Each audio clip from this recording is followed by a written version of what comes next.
It all kicks off on one rainy night on a lit-up city bridge. The MC Rudo is clutching a shady knife, bawling his eyes out and flashing back to that specific day. Out of options, he points the blade straight at a girl standing in the dark. Totally shaken, he confesses this is the absolute worst choice of his life and begs for forgiveness. But honestly, none of this should have ever gone down like this. Suddenly, the scene shifts to a classroom where our boy is snoozing peacefully on his desk. His childhood friend tells him to wake up and complains that he's dozing off yet again. Super slowly, he lifts his head, still totally groggy. Rakuna holds her notebooks and gives him the heads up that their next class is in a different room. Walking down the hallway, she asks if he pulled an all-nighter gaming again. The MC thinks about how she's literally been looking out for him for ages. A memory pops up showing the two of them as kids in a super gross, dark alley. Back then, the little girl reached out a hand with the kindest look to help him out. With that, he remembers she totally saved his bacon when he was an absolute train wreck. Snapping back to the present, the two keep strolling through the school halls together. Stopping by the window, the girl points outside to grab her buddy's attention. The guy is just blown away by the gorgeous view of the lit-up city. Looking at the rainbow, he realizes he only has this chill life because of her. On the flip side, our boy knows there's a totally different reality hiding in the shadows. Hidden away from all this peace, a shady alley is home to a bunch of bizarre freaks. There are countless anomalies out there threatening the everyday lives of regular folks. When night falls, the MC gears up to handle business in the Shadow Realm. Walking solo down a deserted street, he's quickly swarmed by the creeps. Standing face to face with the monsters, he drops the bomb that his real name isn't Rudo. The freaks start roaring fiercely, totally ready to pounce on the kid. Releasing a dark aura, he claims his real name is Salt and that he's a doppelganger. Flexing his power to freely control shadows, he slices and dices the enemies around him. One of the monsters tries to make a run for it, but he lets it know there's no escaping. With a swift move, the shadow attack chops the freak right down the middle. Taking advantage of the opening, Salt wraps up the brawl by delivering a finishing blow to the monster. After the fight, the MC notices some sketchy movement nearby. He's caught off guard when he realizes another enemy was just about to strike. Out of nowhere, a girl leaps from the top of a building wielding a super sharp blade. Without giving the creature a single chance, she lands a clean hit on the flying freak. As soon as she sticks the superhero landing, Salt recognizes the girl and calls out for Hakua. He says thanks for the save, but she warns our guy not to drop his guard for even a second. The kid explains that Hakua is part of some mysterious organization. Walking together, she mentions that the two of them work way better as a duo. Sometimes they just chill together while she listened to him vent about his problems. Since she was also out there throwing hands every day, the warrior was always around to back him up.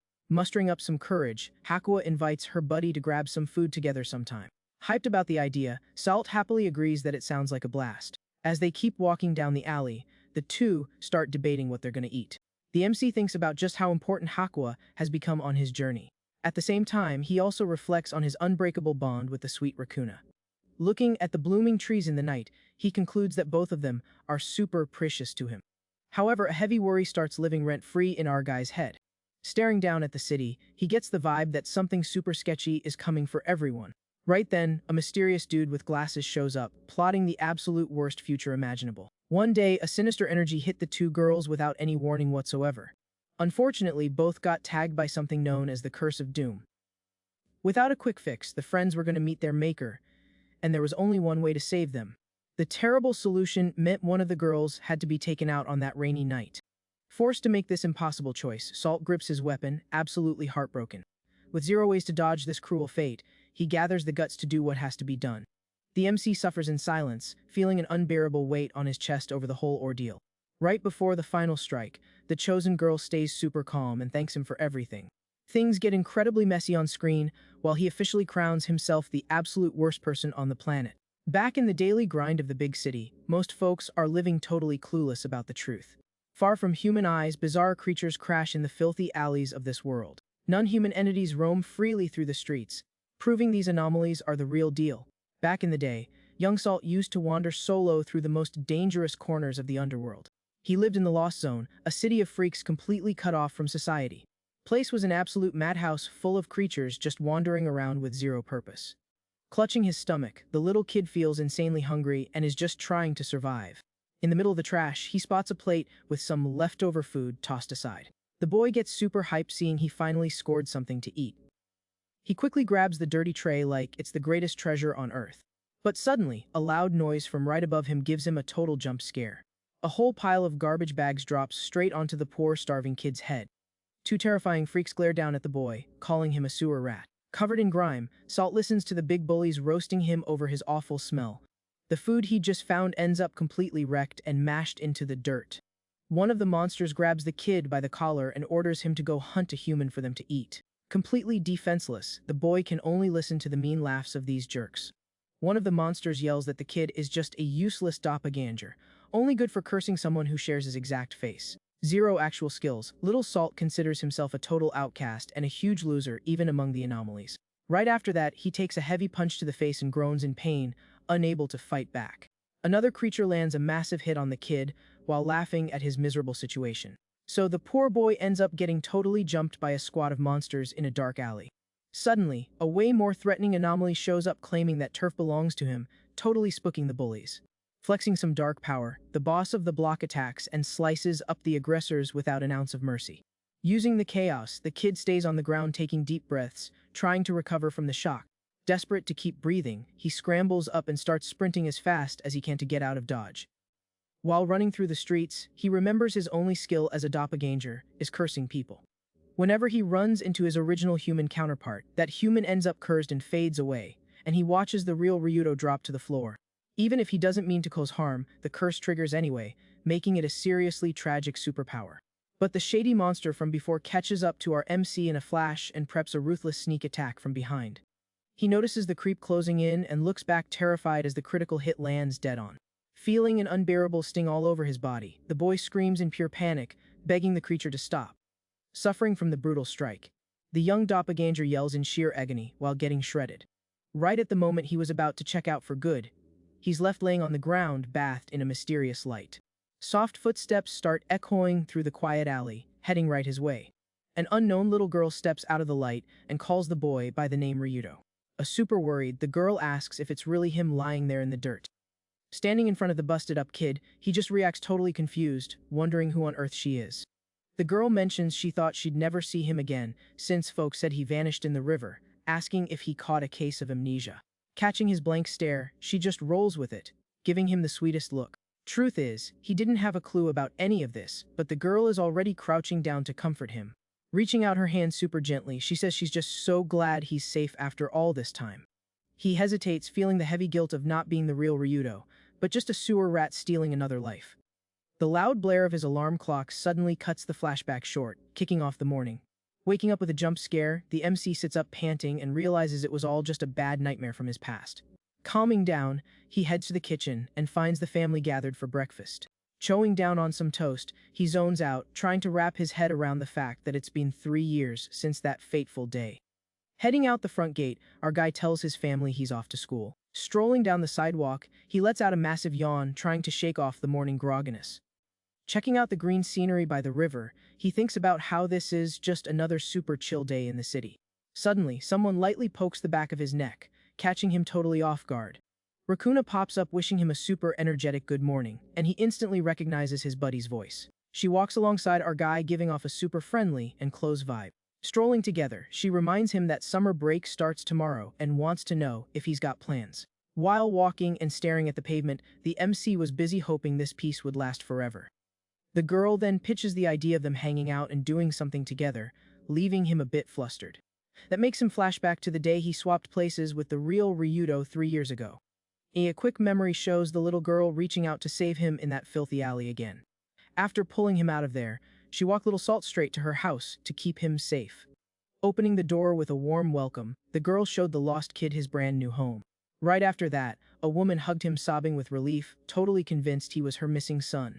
Taken in by that loving family, he finally got to chow down on a hot, delicious meal for the very first time. Looking back at his past, the kid admits to himself he's been living a massive lie since that day.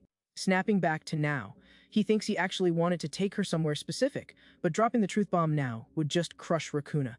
Accepting his lot in life, he figures if he keeps playing the role of Ryudo, nobody gets hurt. Then, the girl asks if he remembers what she said at the summer festival, and our guy just recalls he doesn't want to end up back on the streets.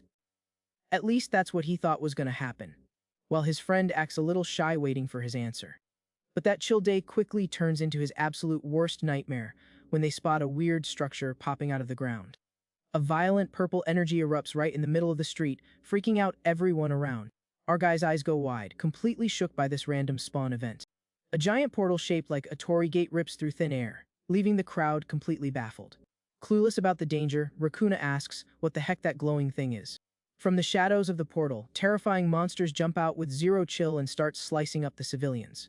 Panic absolutely takes over the street with people screaming in pure terror while trying to save their own skins.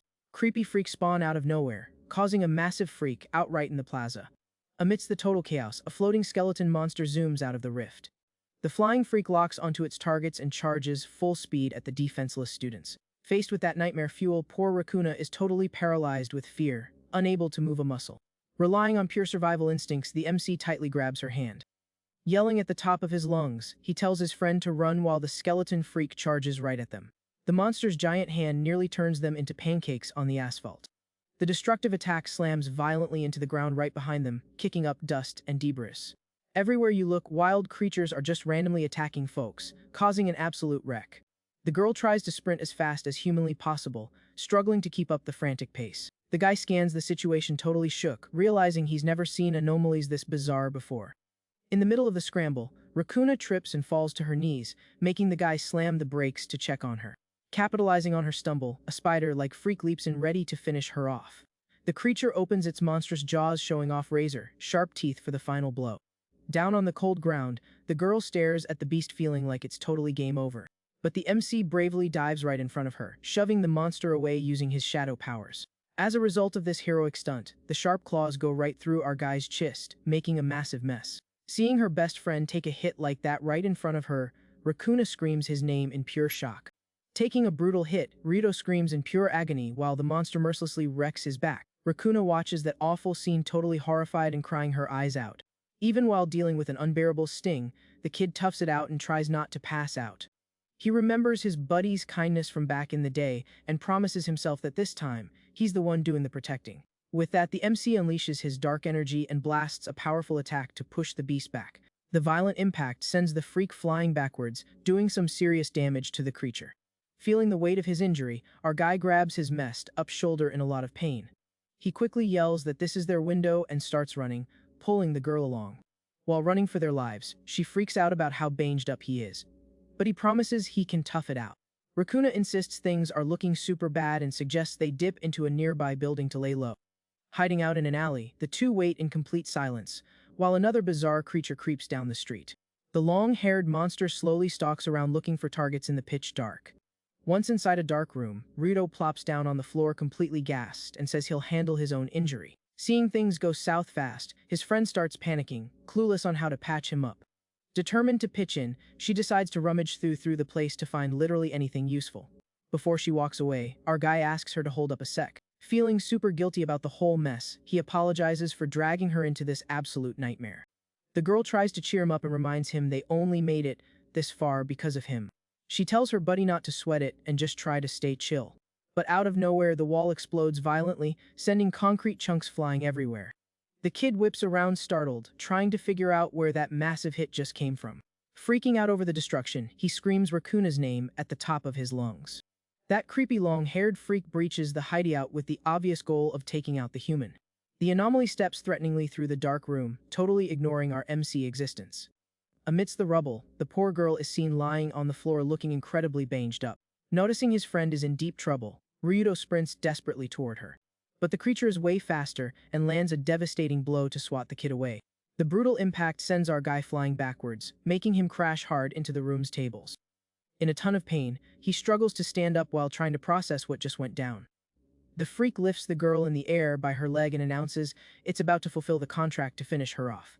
Stuck on the ground, the MC reaches out in a useless attempt to try and save her. Super weak, his friend mumbles his name one last time with a really fragile voice. Ryuto is totally paralyzed with fear watching the scene unfold without being able to react in time. Looking super peaceful even while completely banged up, she just asks him to keep on living. That goodbye sends our guy into an absolute state of shock. In one cruel second, the monster mercilessly crushes the girl, making a tragic mess all over the place. The beast lets out a terrifying roar celebrating the takedown of its defenseless target. Totally broken inside, the guy stays on his knees mumbling his protector's name. A warm memory of her saying everything would be okay floods his mind.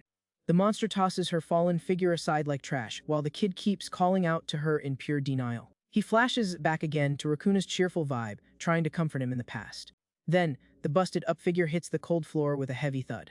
The pain of the loss triggers an uncontrollable rage, and the MC's eyes light up with a sinister energy. A dark and violent aura starts leaking from his body, cracking the entire floor around him. Consumed by pure hatred, he screams with everything he has that he'll never forgive that creature. The cloaked in lethal shadows, the kid announces he's going to wreck the anomaly right then and there. In response, the freak acts super cocky, totally underestimating the kid's threat level. Wasting zero time, the MC charges at a ridiculous speed, ripping through the air with his power. With his brain hijacked by a thirst for payback, he repeats his promise to end it. The monster raises its messy hand and braces to take the attack head on. The anomaly keeps up its arrogant stance, convinced it's got the upper hand in this brawl. But Ryudo focuses every ounce of his dark energy straight at the target. He unleashes a massive shadow slash upward. The insane speed of the attack leaves the beast completely shocked and unable to react. Ticked off, the freak curses the kid and tries to hit back with a crushing punch. Our guy dodges the critical hit with crazy agility, basically turning into a blur. The creature's fist punches empty air, completely wrecking the ground instead. The anomaly looks around for its target, clueless as to where the enemy vanished to. Without being noticed, the MC pops back up, sprinting insanely fast up the monster's giant arm. By the time the creature notices, the kid is already positioned way up in the air prepped for the final strike. Summoning gigantic shadow claws, our guy asks what the heck the enemy was laughing at. He reaches out, channeling all his fury into one single destructive point. Right after that, pillars of dark energy crash down hard, completely flattening the creature. Swallowed by darkness, the anomaly screams in agony while tanking massive damage. Looking super rough, the monster drops to its knees trying to handle the pain from the impact. Zero room for defense, the MC dive, bombs from the sky to finish the job. Taken over by pure rage, he puts all his power into the finishing move. The guy slices the freak right down the middle with a lethal strike and declares it's all over. The brutal hit completely wrecks the enemy in a massive splash of total destruction. With that, the leftover pieces of the monster crumble and scatter across the street. Gassed out after the intense brawl, the kid stares at his own hand still glowing with energy. He stands there confused, trying to figure out what kind of wacky power he just pulled off. But the adrenaline wears off and panic sets in as he remembers his friend's awful situation. Bit by bit, he walks through the rubble and gets closer to the figure lying in the middle of the room. Standing face to face with the sad reality, he looks at the girl completely crushed by the loss. Flashing back, the girl asks if he remembers what she said at the summer festival ages ago. Cowling her buddy Rudo in a sweet way, she keeps a chill expression even at the very end. Totally devastated, the kid cries while hugging his friend's fallen figure in the middle of the busted room. The tragic side of the mess on the floor confirms the girl is officially gone. Ridden with guilt, Rudo whispers apologies, saying his partner's name with a choked up voice. He bursts into tears, feeling awful for totally failing to protect her like he promised. Stroking her face, the guy reflects that he only made it this far in life because of her. With that, he confesses through his tears that he spent this entire time lying to his friend. Taken over by frustration, he clenches his glowing fist and roasts himself for being an absolute idiot. Just outside the building, freaks are still causing absolute chaos all over the city. Facing the roar of a giant monster, the kid announces he's absolutely not letting any of this slide. Unleashing his dark energy, he points his hand at the creatures that ruined his chill life. Standing up tall, the MC directly blames the anomalies for everything that went down with Rakuna and him. Before jumping into the fray, he looks at his fallen friend and asks her to just wait a little bit for him. With a lethal look in his eyes, our guy swears he's going to wipe out every single one of those freaks without exception. Trying to stay locked in, Ryudo figures he needs to check the situation outside first. But suddenly, a girl's desperate scream cuts through the silence and grabs his attention. Out on the street, a blindfolded girl ends up getting grabbed by the shadows of skeleton-shaped anomalies. The MC's eyes go wide instantly, clocking the major danger this stranger is in. Pinned down by the freaks, the girl groans in pain, struggling to break free from the dark bindings. Without a second thought, our guy activates his violent powers to crash the party. With a quick dash, he moves in, slicing up the dark tentacles holding the victim. Using the opening, the strikes shatter the bindings, and the girl starts falling to the ground. Being super quick, Ryudo catches the girl in his arms before she hits the asphalt too hard. The girl is a little dizzy, trying to process who just bailed her out of that attack. The kid asks if she's cool, and she nods, kinda stuttering because of the jump scare.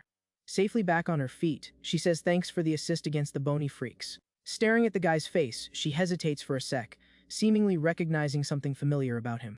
The two just stand there in the middle of the wrecked street in a brief moment of tense silence. Then, the MC's expression flips in a split second as he notices something super urgent approaching. Spotting the danger, Ryudo yells that they need to fall back right now, and the girl hurriedly agrees. While they start sprinting down the alley together, the girl tries to ask what the heck is going on. Run, she asks point blank if the guy is actually a doppelganger. Our guy glances back, completely caught off guard by such a random call out. She swears she knows exactly what his real deal is.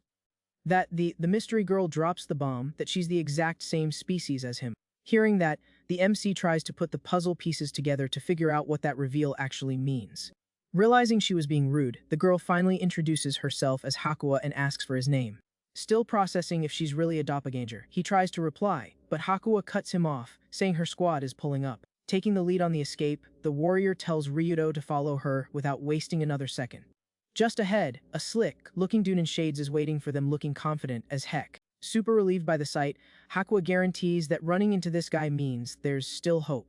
In his options, the kid decides that right now, trusting her is his only valid play. However, the warrior's face morphs into pure shock when she looks ahead. An infernal explosion swallows the area, revealing a bunch of fallen figures on the ground, totally spooking the girl. Panicking, Hakuwa drops to her knees next to one of the figures, calling out for Miss Rose. Ryudo watches all that fairy destruction, totally unable to believe the absolute massacre.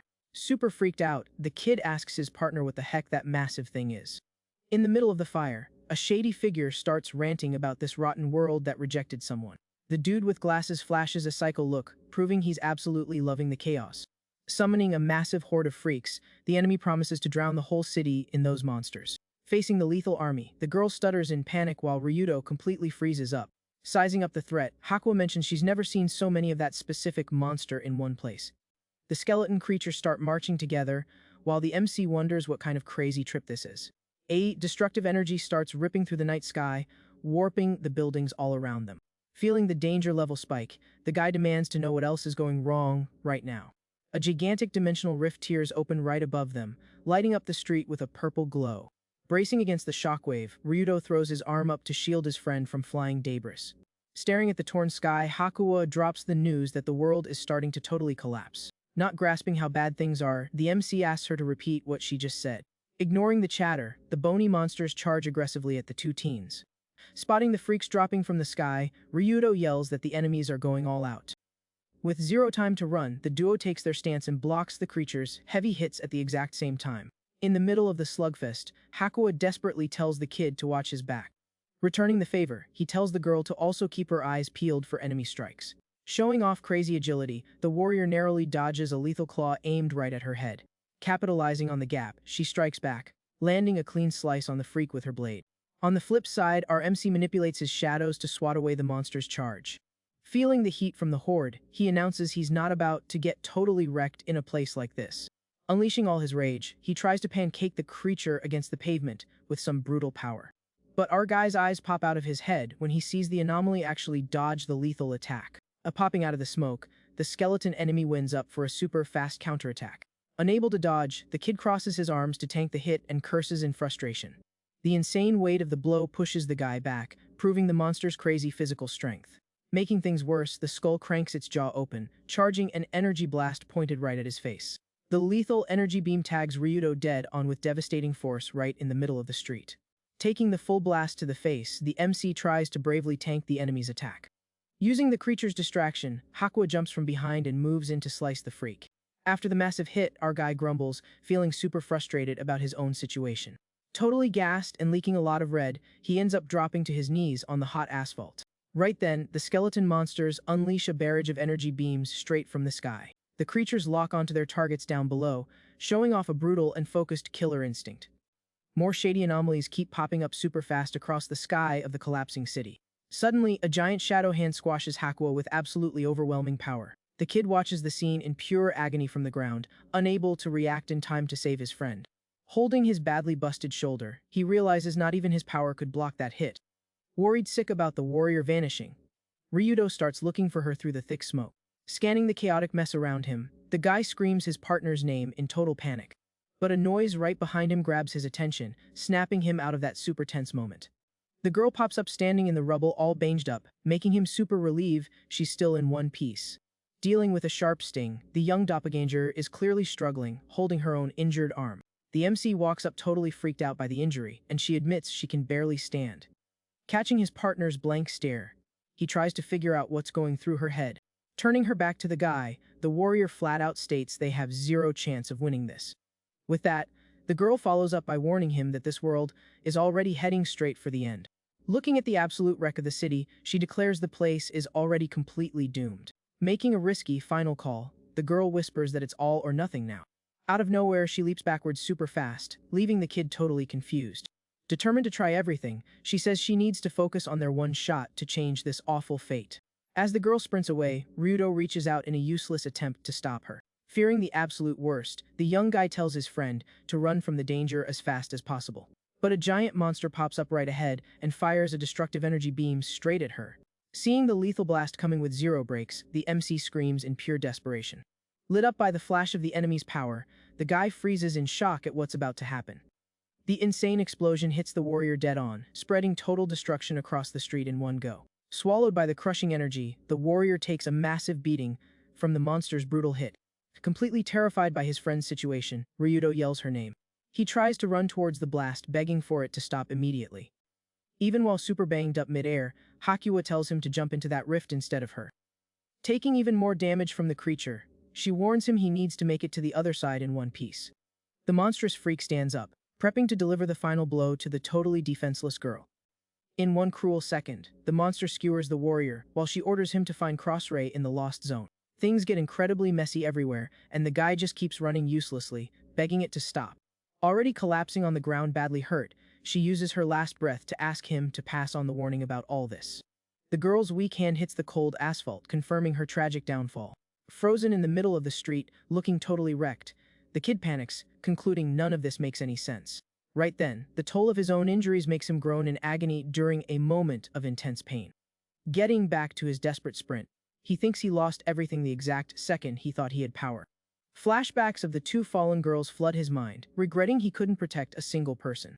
In an act of pure survival, he dashes super fast toward the purple portal, running away from the giant skull. Locking onto the fast-moving target, the skeleton fires a violent blast right at the guy's back. Remembering Racuna reaching her hand out back in the day, he asks himself why he even accepted her help. The force of the enemy's strike ruthlessly swallows the kid in the middle of an insanely bright explosion. But instead of throwing in the towel right there, our MC's eyes show some seriously fierce determination. Pushing through the destructive beam fueled by pure rage, he begs to just save someone for once. Running on fumes, the young guy finally steps onto the glowing edge of the shady portal. The invisible pull of the dimensional rift yanks the kid super hard into a warped vortex. Falling into the endless abyss, Ryudo screams at the top of his lungs, totally lost in space. Diving headfirst into the dark vacuum, our guy keeps falling super fast toward the unknown. Locking onto a bright spot way down at the bottom, he reaches out trying to grab the saving light. Floating shards like the smiling faces of the friends he lost in such a tragic way. Suddenly, his pained expression flips to pure shock when he notices something totally unexpected nearby. Without any warning, the MC wakes up with a jolt, sitting right at his own school desk. The other students in the room give the guy some really weird looks for his the top wake up reaction. The view outside the window changes completely, showing the chill school under a perfect sunny day. Super confused, the kid checks his own hands, realizing up close there's not a single scratch on him. Eyes wide with absolute shock, he refuses to believe the crazy theory he just came up with. Someone casually walks up to his desk, softly asking what's wrong. The guy looks to the side and whispers Rakuna's name when he sees his friend looking perfectly healthy again. The girl stares back at him with a chill, quiet look while holding her school stuff. Overwhelmed by emotion, he realizes with pure relief and joy that she's actually okay for real. Acting on pure impulse without thinking, Ryudo shoves his chair back hard and jumps up from the desk. The kid's sudden move leaves his friend super surprised, making her step back not knowing what he's gonna do. Tackling the issue head on, he hugs the girl super tight, confessing he thought he'd never see her again. Everyone in the classroom literally stops what they're doing just to watch their super awkward moment. The breeze blows through the window while the girl calls out to him totally spooked, snapping him out of his trance. Shaking from pure embarrassment, our MC apologizes a million times, trying to blame it on being super sleepy. Still facing away and totally blushing, Rakuna sighs and tells him bluntly that she's heading to the lab. She rushes out the front door, leaving the guy frozen trying to explain himself with zero success. Walking solo down the hall, the girl squeezes her folder super tight, in a really mysterious way. Alone in the corridor, the girl holds her stuff looking pretty bummed out. The school bell rings, officially announcing the end of classes for the afternoon. Ryudo sighs, looking worried, thinking Rakuna totally hates his guts now. Standing on the street, he realizes he traveled 1 year back in time, but still doesn't get how any of this works. Remembering Hakua's fate, he knows he needs to follow her tip and check out the Lost Zone. The mental image of that absolute wreck flashes in his mind, proving that disaster is bound to repeat. Watching the regular folks, the kid swears that this time around, he's gonna protect everyone. With a determined look, he claims he's gonna pull it off using his own power. After the MC walks solo into a shady alley in the city. Crossing the filthy tunnel, he steps into the dangerous turf of the Lost Zone. Standing in front of the place, he admits he's shook and can't believe he's back here again. A memory from 2 years ago shows him walking through these exact same gross alleys. Back then, the little guy walked with his head down looking completely exhausted. The kid barely had the juice to keep walking through that sketchy environment. Unable to stay on his feet, the boy trips and totally eats dirt. On the dirt floor, the young guy feels the sting of his own weakness while trying to get up. Lying in the alley, he remembers he used to live right there, in the Lost Zone back in the day. Right then, the kid reveals that his real name was actually Salt all along. Truth is, he was nothing more than a fake Ryudo living in absolute garbage conditions. He saw himself as just a filthy beggar trying to scrape by on the streets. Back to the present, our MC explains that the freaks get food drops there every single week. Strolling through the area, he figures someone set up this system to keep the humans safe. Our guy thinks the supply plug might actually know something useful. So he walks up to the door of the monster's regular hangout spot. Stepping into the warehouse, the young guy is confused to see the place is totally empty today. Suddenly, a snarky voice grabs the kid's attention, calling him a rich boy. A sketchy dude asks what someone looking so fresh is doing in a dump like this. Super nervous, Rito lies saying he just got lost and lets him know he's already leaving. But the guy stands up, telling him not to rush and to hand over everything he's got right now. Using some wacky power, the man warns that if the brat is gonna curse someone, he better make it quick. Faced with the threat, our MC's eyes pop open, completely freaked out. The enemy turns into a monstrous mummy and tells the kid to curse his own luck. Backing up terrified, the young guy desperately begs the freak to wait a sec. Laughing at the situation, the anomaly charges, telling him to try not to fade away. A violent energy slash rips through the air, pointing right at the attacker. Caught totally off guard by the impact, the monster freezes up, not understanding a thing. The creature gets spooked seeing that the kid spawned a weapon just in time to defend himself. Gripping his shadow blade, Ryudo realizes with surprise that he can actually use his powers from that day. Ticked off, the mummy roasts the kid for dressing like a normie human and tells him it's game over. Wasting no time, the monster launches a super fast strike with its bandages. Dodging the hit like a pro, the young guy realizes he has zero choice but to throw hands. The two of them jump, and their powers clash violently mid-air, causing a massive impact. The anomaly jumps back and shoots a bunch of sharp raps straight at the target. Thinking he's got the upper hand, the enemy flashes an evil grin, calling our guy a brat. However, the MC simply focuses an intense, dark aura right into his own hand. Releasing all his juice, Ryudo attacks, telling the monster to stop acting so cocky. The brutal hit of the shadow magic tags the freak dead center in the chest. Taking massive damage, the creature gets thrown far away in a super violent way. Totally wrecked, the man reverts to his human form and just lays on the ground smoking. Walking up to him, the kid reflects that this place is still just as sketchy as it used to be. Right then, the young guy suddenly remembers the main reason he even came here. Cornering the thug, our guy asks if he knows someone named Rei Kurozu. The man starts panicking, asking if he's actually talking about the boss of Yatagarasu. Putting his shadow knife right at the enemy's neck. Ryudo realizes the guy definitely knows him. Feeling the heat, the thug sweats bullets and desperately promises to spill everything he knows. He explains that this squad manages and eliminates anomalies, led by the dreaded Kurozu. The MC walks solo down a dark, sketchy hallway. Stopping in front of a heavy metal door, he figures he finally tracked down the hideout. On the flip side, a dark-haired dude is waiting in silence, looking dangerous as heck. The kid knocks on the iron door carefully and asks out loud if anyone's home. Turning the knob slowly, the guy is surprised to see the door was already unlocked. Walking into a fancy room, he's blown away by the vibe and announces he's arrived. Suddenly, an intimidating presence pops up right behind the kid without making a sound. Ryudo jumps, scares, and immediately pulls out his shadow knife while spinning around. Staring down the intruder, Commander Rei Kurozu asks what a doppelganger brat wants with him. Super intimidated by the boss's vibe, the young guy just stammers, not knowing how to reply. The man repeats the insult with a lethal glare, making our MC stutter from pure nerves. Keeping his weapon up in a useless attempt to defend himself, the kid tries to start talking. Having zero patience, Kurosu kicks the guy away with absolutely insane speed. The violent impact sends the young guy flying face first straight into the fancy checkered floor. Stepping right on the intruder's head, the boss pins the target down, who lets out a groan of pain. The man states he's got a lot of nerve breaking into this spot and asks if he wants it to be game over right there. Pinned to the floor, the kid confirms the guy's identity and says Hakua sent him to find him. Hearing that familiar name, the organization's commander changes his look, seeming surprised. Still stuck under the enemy's boot, Ryudo warns that if things stay like this, a total disaster is going down in 1 year. Remembering that awful massacre with the flying freaks, the kid hurts just thinking about the folks screaming in pure panic. Squished against the floor, the young guy grumbles, trying to tough out the crushing pain. Without any warning, the commander lands a violent kick that sends the kid flying. Laid out on the floor, the MC desperately begs the man to just listen to what he has to say. But the enemy walks right toward him with heavy, confident steps. Staring down the busted-up kid, the boss says if he wants to be heard that bad, he's gonna have to prove his worth. With a cold glare, the man points to his own ear and tells the kid to try and touch his earring. The young guy looks confused, while Kurosu claims he doesn't care what kind of trick he uses to pull it off. The commander calls the kid out directly, telling him to show off that so-called awakened power. Right then, Ryudo realizes the boss already knows about his skill and figures out this is a test. Taking the bet, the kid starts getting up and says he got the message loud and clear. Unleashing his shadow energy, he goes all out, letting out a battle cry. Our MC throws a straight punch, but the opponent dodges it like it's absolutely nothing. Trying again, he throws another fast hit that just ends up slicing empty air. Our guy starts throwing a wild combo of attacks, but the boss dodges every single one with zero effort. Totally gassed after that useless combo, the young guy takes a deep breath trying to catch his wind. The boss taunts him, asking what the heck he's doing, and if that's really all the juice he's got. Keeping his imposing stance, the man claims the kid should have definitely tasted this power before. That hellish scene full of rage and total sadness quickly invades the guy's mind. Flashing back to the day he exploded with hate, he hears the opponent ask what he actually gained from that.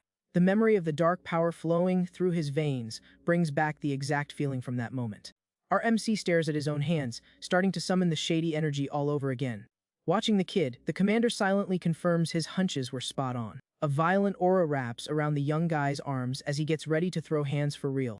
He finally gets that something sleeping inside him totally woke up on that tragic day. In a super fast burst, Ryudo launches a crushing attack of shadow claws right at the target. Even with the mess it caused, Kurosu jumps away completely unharmed and calls the attack super sloppy. Not backing down, the kid spins in the air slicing everything with his shadows, but the enemy just backsteps smoothly. Popping up right above him in a blind spot, the boss lets him know his moves are way too slow. With that, the man lands a violent hit that brutally tosses our MC to the side. The devastating impact throws the kid super hard against the room's floor.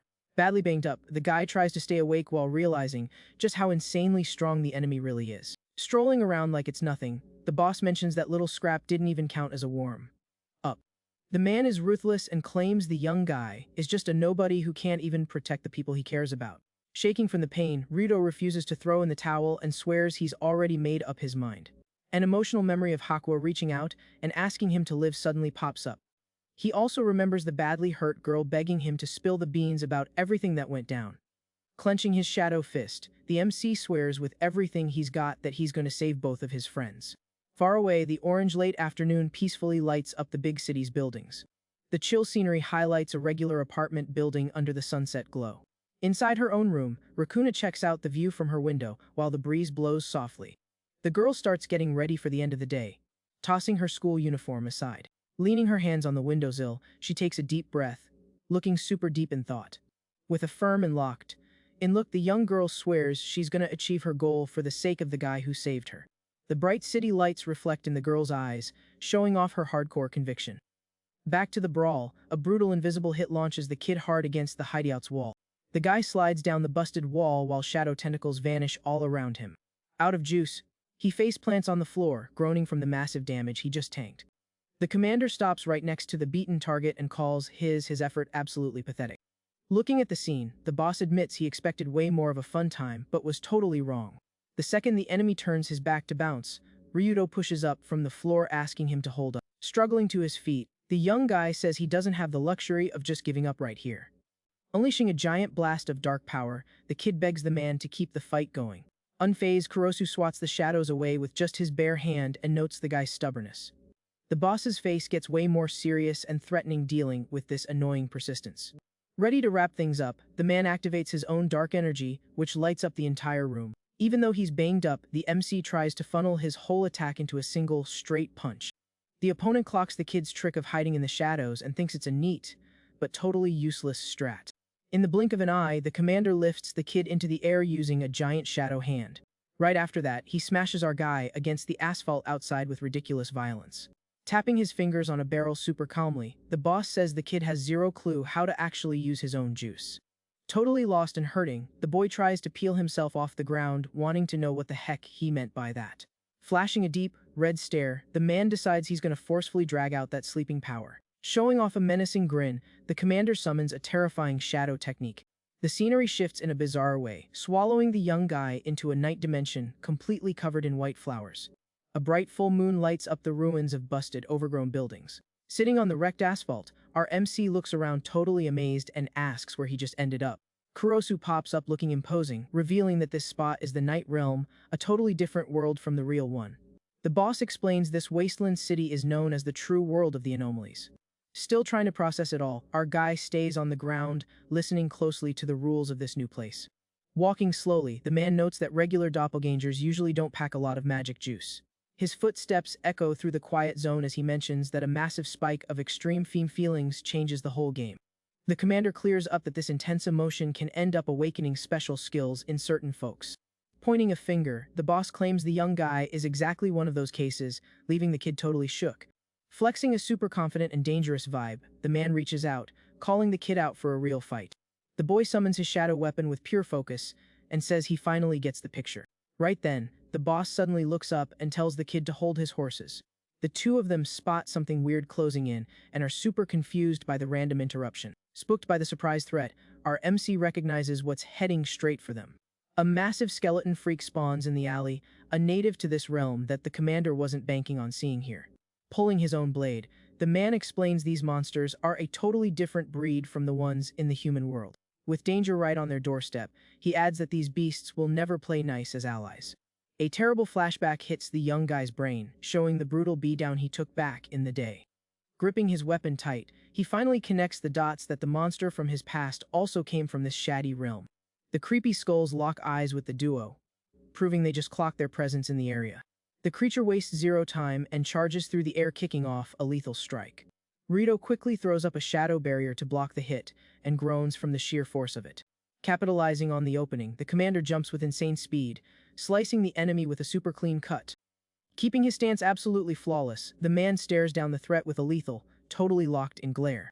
Watching it go down, the kid is completely blown away by his battle partner's ridiculous agility.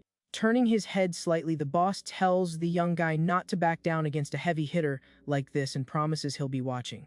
Zeroing in on the fight, Rudo mentally agrees, knowing he has to totally wreck these beasts no matter what. Summoning massive arms made of pure darkness, he figures without this, he'll never be able to flip everyone's tragic fate. But the kid's desperate swings end up doing exactly zero damage to the skeleton freaks. Getting totally pressured by the enemies, our guy realizes with frustration that he can't even get close enough to land a clean hit. Analyzing the brawl like it's nothing, the commander asks what exactly the brat is so terrified of. The man points out that the kid would absolutely be toast in a second if he tried to match the speed and power of those creatures head on.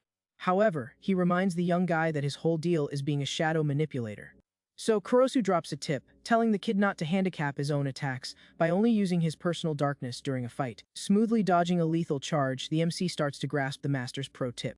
Without hesitating anymore, the boy charges fearlessly right at the massive monster. The skull cranks its jaw wide open and blasts a devastating energy beam, looking to totally fry its target. Flexing top-tier reflexes, our guy slides across the asphalt, narrowly dodging the fatal ray.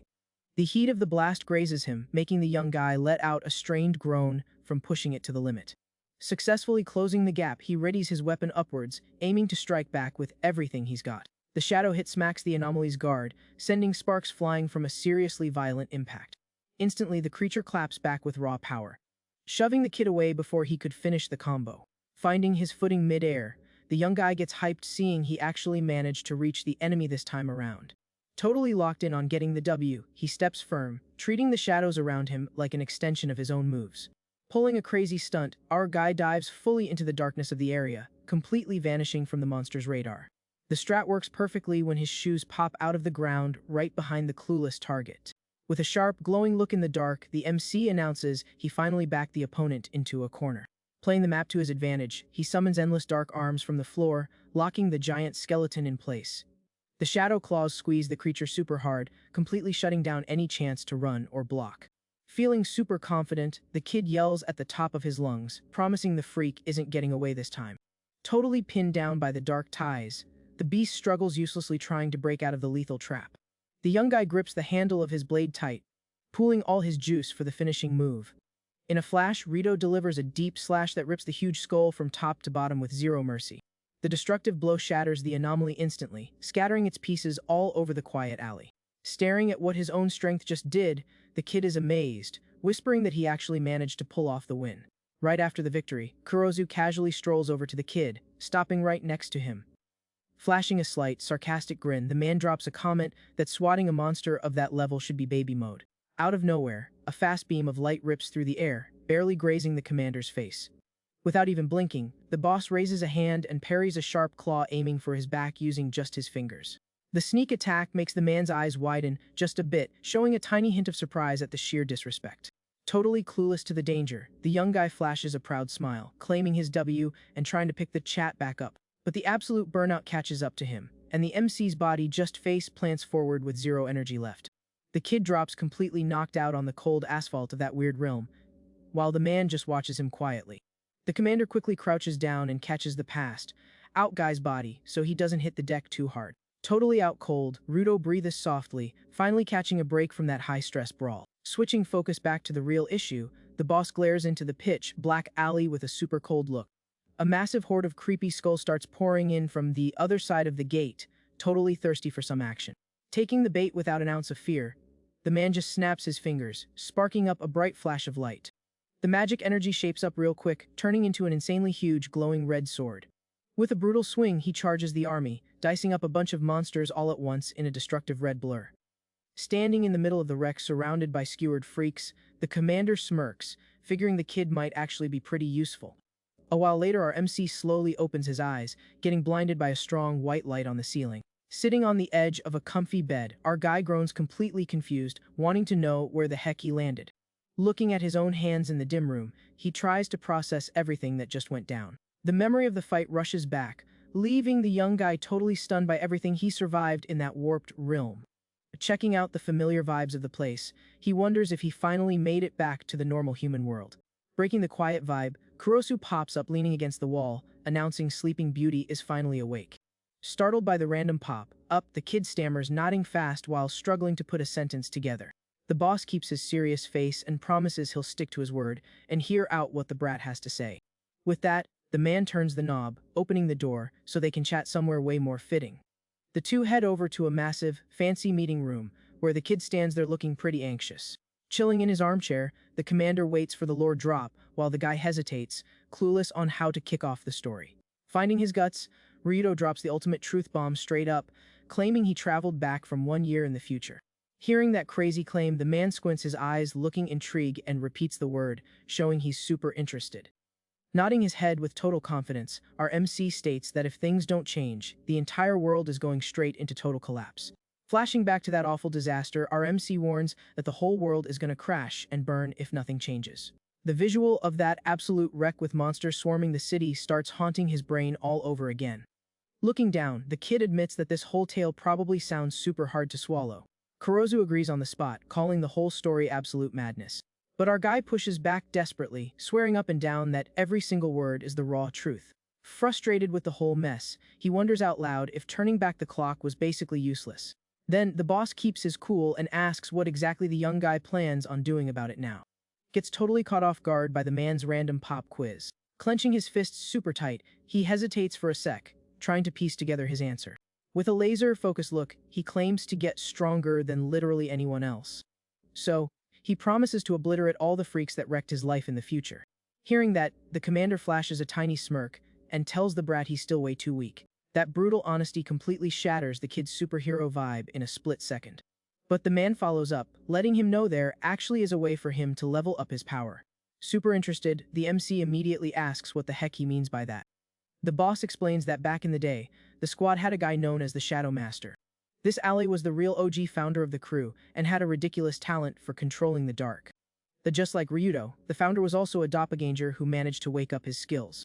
Listening to the lore, our guy gets jump scared finding out Kurosu is actually a legit vampire. To chill things out, the commander mentions all this went down a super long time ago. Back then, young Kurosu used to throw hands side by side with the legendary Shadow Master on hardcore missions. The mystery partner used to slice up monstrous freaks like it was absolutely nothing. Rocking arms made of dark energy, he would wreck enemies with completely overwhelming power. Hyped up by that strength, the vampire also went all out against the creepy creatures.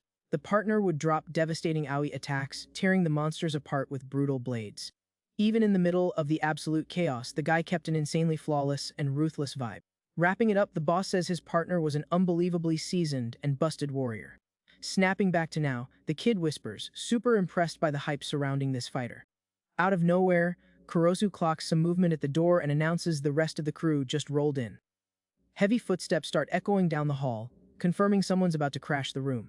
A squad of agents steps in, asking for permission to enter, while looking incredibly intimidating. Rito gets spooked seeing that ridiculous number of heavy hitters showing up all at once.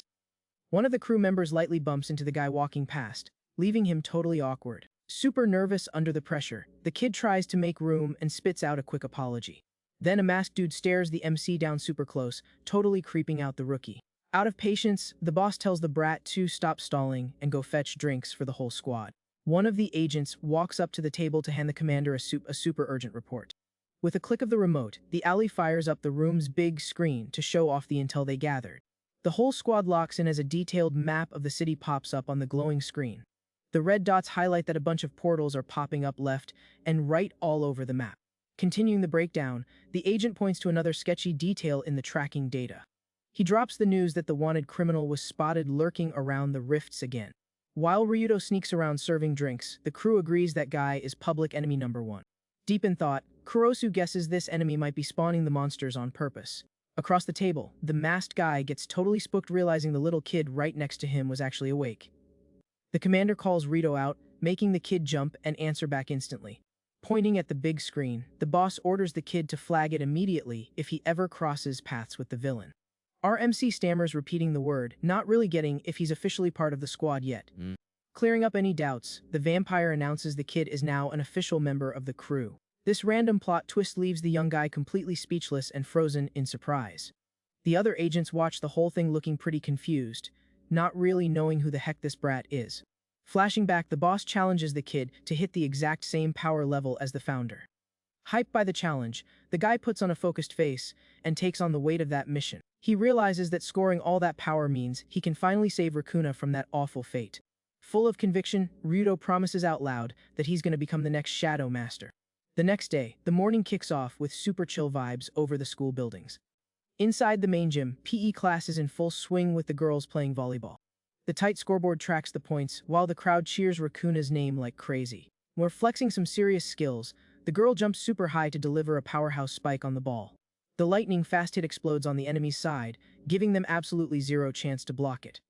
The other girls hype up the winning point, praising their classmates' insane talent. Soaking in the hype, the girl flashes a super happy and proud look about her own play.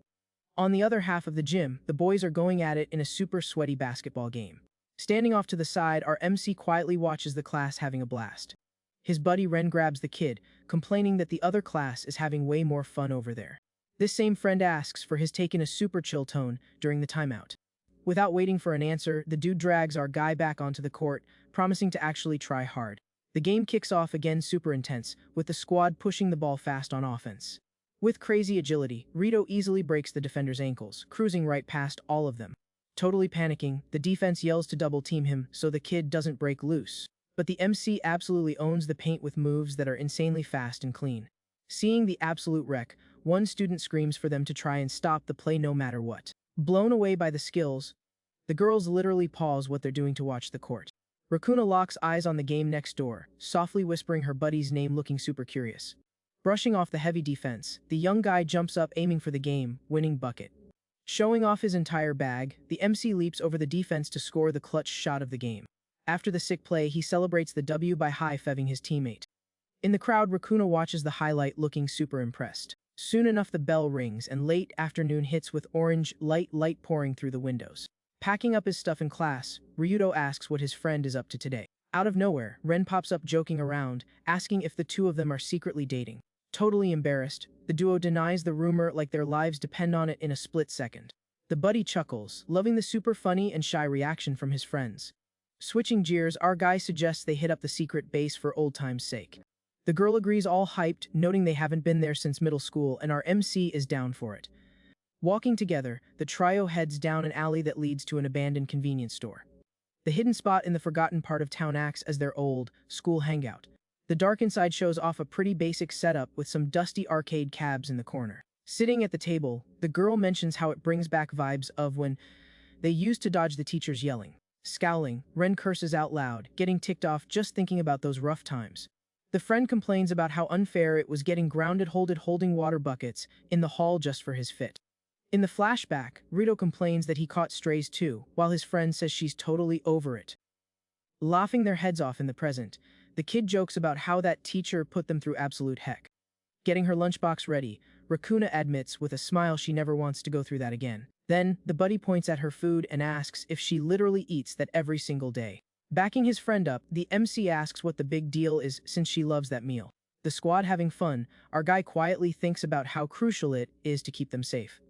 With a totally locked-in look, he promises himself that he absolutely has to protect this world. Suddenly, the phone left on the table starts buzzing like crazy, grabbing everyone's attention. The young guy picks up the device feeling sketchy, trying to figure out who's texting him right now. The screen flashes an emergency sauce from the squad, flagging that anomalies are being taken out super close by. His eyes go wide in pure shock as he recognizes the red alert, while his friend calls out his name. Picking up on the sudden weird vibe, Racuna asks if something messed up just happened. Faking a smile to hide the panic, our guy swears everything is totally chill. In a rush, he says his goodbyes, making up a fake urgent meeting, and tells his friends to head out without him. Worried about him rushing off like that, his buddy asks him to hold on a sec. But our MC ignores the call out and sprints frantically down the dark alley. While booking it, he curses his luck that this invasion had to pop off right when the crew is chilling there. A terrifying scream from a woman cuts through the streets quiet, putting the kid on high alert instantly. Pinpointing where the noise came from, he switches directions and picks up the pace. Hitting the corner, the guy slams the brakes, completely spooked by the crazy scene. A civilian is laid out on the ground while another dude holds her, asking if she's still breathing. Staring at the mess, Rudo tries to figure out what the heck happened to the knocked-out lady. But heavy footsteps echoing close by suddenly snap the guy's attention. Whipping his head around immediately, he yells, demanding to know who's creeping up on them. Executive Rose from the squad pops up, clicking his tongue and wondering if he showed up too late. The guy on the floor tells the agent to back off, while the kid instantly recognizes his allied backup. Checking the kid out up close, Rose also remembers seeing the brat at the hideout yesterday. During the tense chat, the vet spots something bizarre shifting in the shadows right behind him. A multi-headed freak monster climbs out of the dark, looking totally ready to throw hands. The dark alley gets swarmed super fast by a whole pack of those dangerous creatures. Freaking out, the civilian asks what the heck those things are, and Rose drops the lore that they're shadow eaters. The agent warns that the monsters spawned from some portal and literally eat people's shadows until they fade away.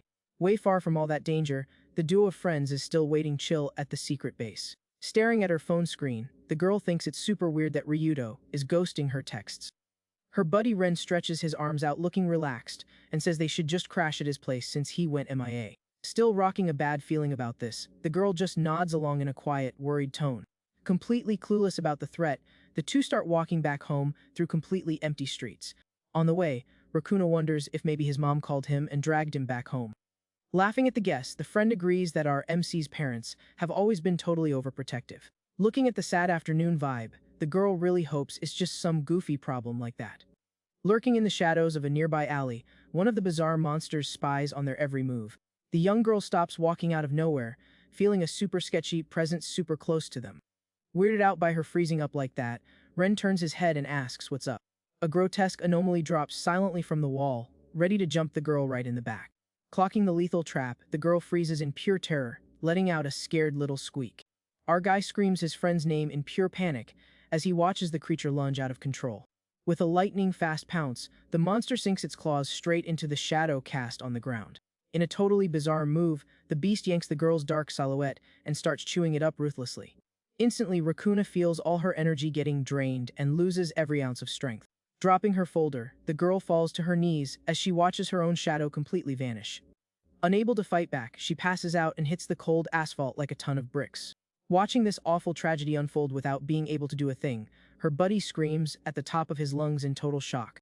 Back in the other alley, things are looking super grim, with the horde backing our MC and the agent into a corner. One of the creatures leaps fiercely, ready to sink its teeth into the distracted kid. Flexing some serious agility, Rose bounces off the side wall to intercept the flying threat mid-air. The seasoned fighter extends his hand with pure focus, locking onto the flying enemy target.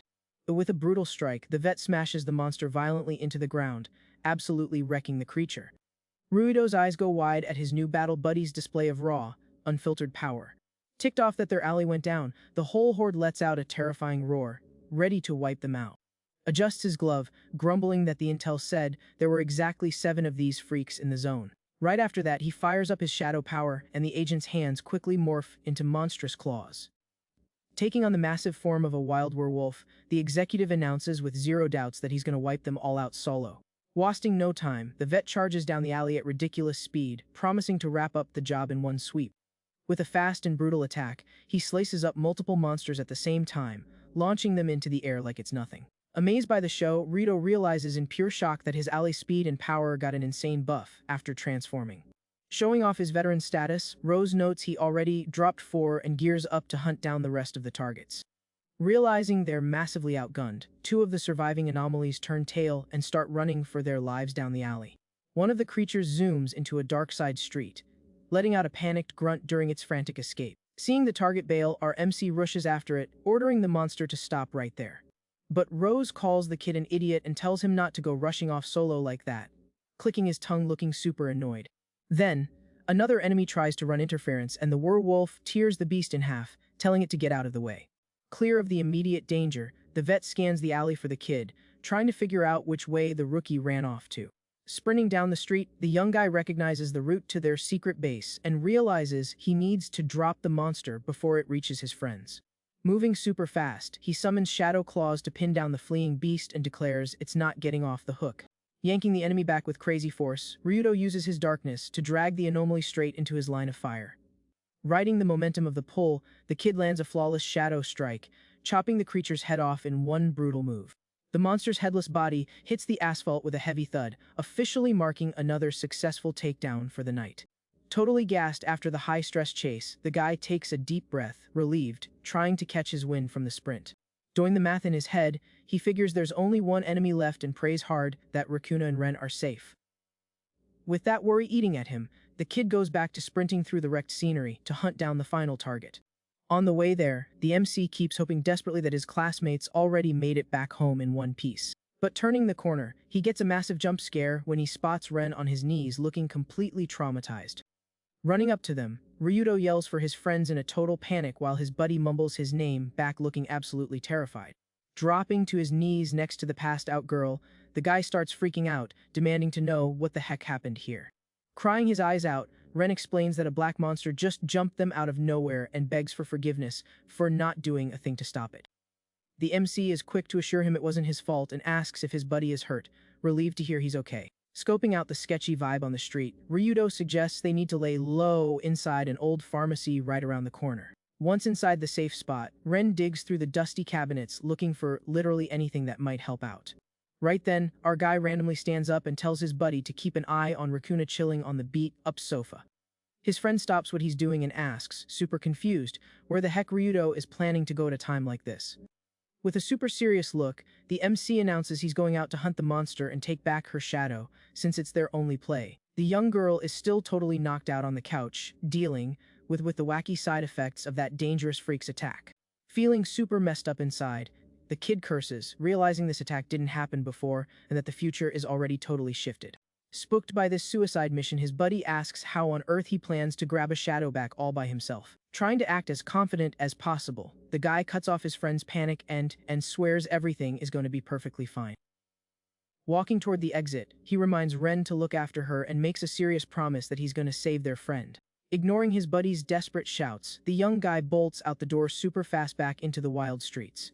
Running down the sidewalk, he spots a bunch of civilians passed out and realizes with frustration that they all lost their shadows too. Whipping around to check a dark alley, the MC's eyes pop open when he finally spots his target hiding out. Squinting into the dark, he confirms with pure rage that he just found the one responsible for all this absolute mess. The grotesque monster is crouched deep in the alley, wrapping up its meal by eating another helpless victim's shadow. As soon as the beast gulps down the energy, Ryudo quickly connects the dots that this is the seventh and final freak of the invasion squad. Putting it all together instantly, he knows for a fact that this is the exact same monster that swallowed his friend's shadow. Consumed by an uncontrollable rage, the young guy leaps forward with a massive battle cry, getting his shadow blade ready to swing. The creature senses the incoming danger and throws up its weird arms, managing to block the initial impact of the strike. Not backing off a single inch, the MC quickly swaps his weapon into a giant scythe and tries to slice the beast in half. But Ryudo gets a huge shock when his aggressive move doesn't do what he wanted against the anomaly's body. Showing off some freaky agility, the dark monster dodges the fast slash by hopping away super quickly to the other side. Our guy freezes up confused while the creepy creature turns its back and starts sprinting like crazy down the alley to escape. Locking back onto the target, the kid dashes after the enemy, telling the useless beast to stop right there. During the wild chase, he hits a corner and peeks out super carefully to try and rid the runner's next move. Staring down the dead end, our MC's eyes go wide, completely blown away by the random scene playing out. A massive dimensional rift tears through space, just as the anomaly leaps straight into the glowing light. Realizing he's about to lose the creature, the kid sprints full tilt, determined not to let the freak vanish on him. Out of nowhere, an unknown blindfolded girl sticks her arm out, yelling at the guy not to pull such a crazy stunt. Ryuto hits the brakes instantly and turns his head, shocked by the mystery girl popping up so suddenly. Our MC stares down the newcomer looking super suspicious, demanding to know who the heck she is. The light-haired girl stays in a combat stance in the middle of the lit-up alley, sizing up the guy without dropping a single word. Taking a closer look at the mystery girl's vibe, the kid goes into deep shock, whispering the name of the partner who had passed away. Keeping her guard up, Hakuya tells him to fall back, warning that this portal leads straight to a fatal zone. Still kinda spacing out, the guy pulls out his phone to show his squad ID to chill her out, proving he's on her side. She checks out his profile totally confused, while the guy realizes her past version hasn't met him yet.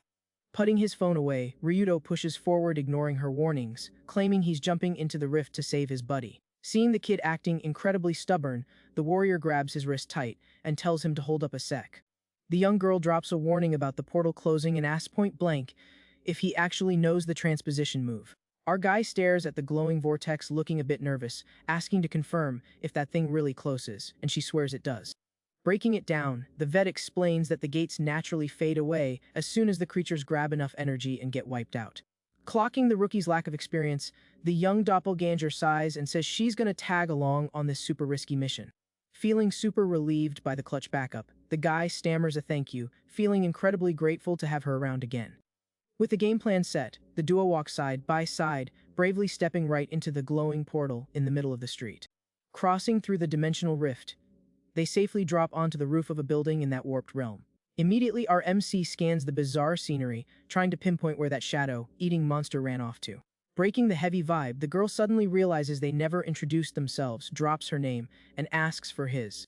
Rito hesitates for a split second and starts answering, rocking a super nostalgic look while facing the warrior. Picking the chat back up amidst the chaos, the guy pauses a bit before finally dropping his real identity. Being totally straight up, the MC introduces himself as Salt and confirms he's a doppelganger just like her. Hakuya acts a little surprised and chill, like comments that he apparently already knew that secret. Right after that, the young guy asks if she's got any leads, but she admits she doesn't know the exact spot, just that they hang out in deep shadows. Burrito asks about this darkness, and his partner confirms that to get everything back, they need to beat the enemy on its home turf. She explains that the eaten shadows always bounce back to their original owners the second the creature gets taken out. Keeping the lore coming, the warrior promises his friend will be fine as long as the rescue goes down within 24 hours. Totally getting the time limit, the guy puts on a super determined face and agrees to the mission on the spot. Then, the girl pitches that they should kick off the search by sweeping the spots where these anomalies usually hang out. Walking together out of an abandoned building, the kid wonders to himself where that cowardly beast could be hiding. Scanning the area, Hakua notes the target isn't around here, so the guy suggests pushing deeper, but she shoots that down instantly. The warrior points at the sky, warning that the red moon is about to pop up, which will give the anomalies in this realm a massive buff. Standing in the middle of the wrecked street, she suggests they fall back for now because of the extreme danger rolling in. However, the MC clenches his fist super hard, promising himself he'll never lose another important person in his life. Completely locked in on saving Racuna, he marches forward solo, saying he's going to keep pushing no matter what, leaving his partner shook. Trying to drop a reality check about the actual danger, the warrior points out that this place turns incredibly lethal at night. But Ryudo keeps walking under the crimson moonlight, firmly stating he's not running away this time. Seeing the guy's unbreakable resolve, the young doppelganger hesitates for a second before sprinting after him. Letting out a long, defeated sigh, she finally gives in and agrees to babysit the stubborn kid. Staring out at the massive ruined city, Hakua promises to stick by her partner's side until the very end of this risky trip. Soon after, the two spot a bunch of shadows peeking over a wall, and our MC thinks it's weird, assuming they're just humans.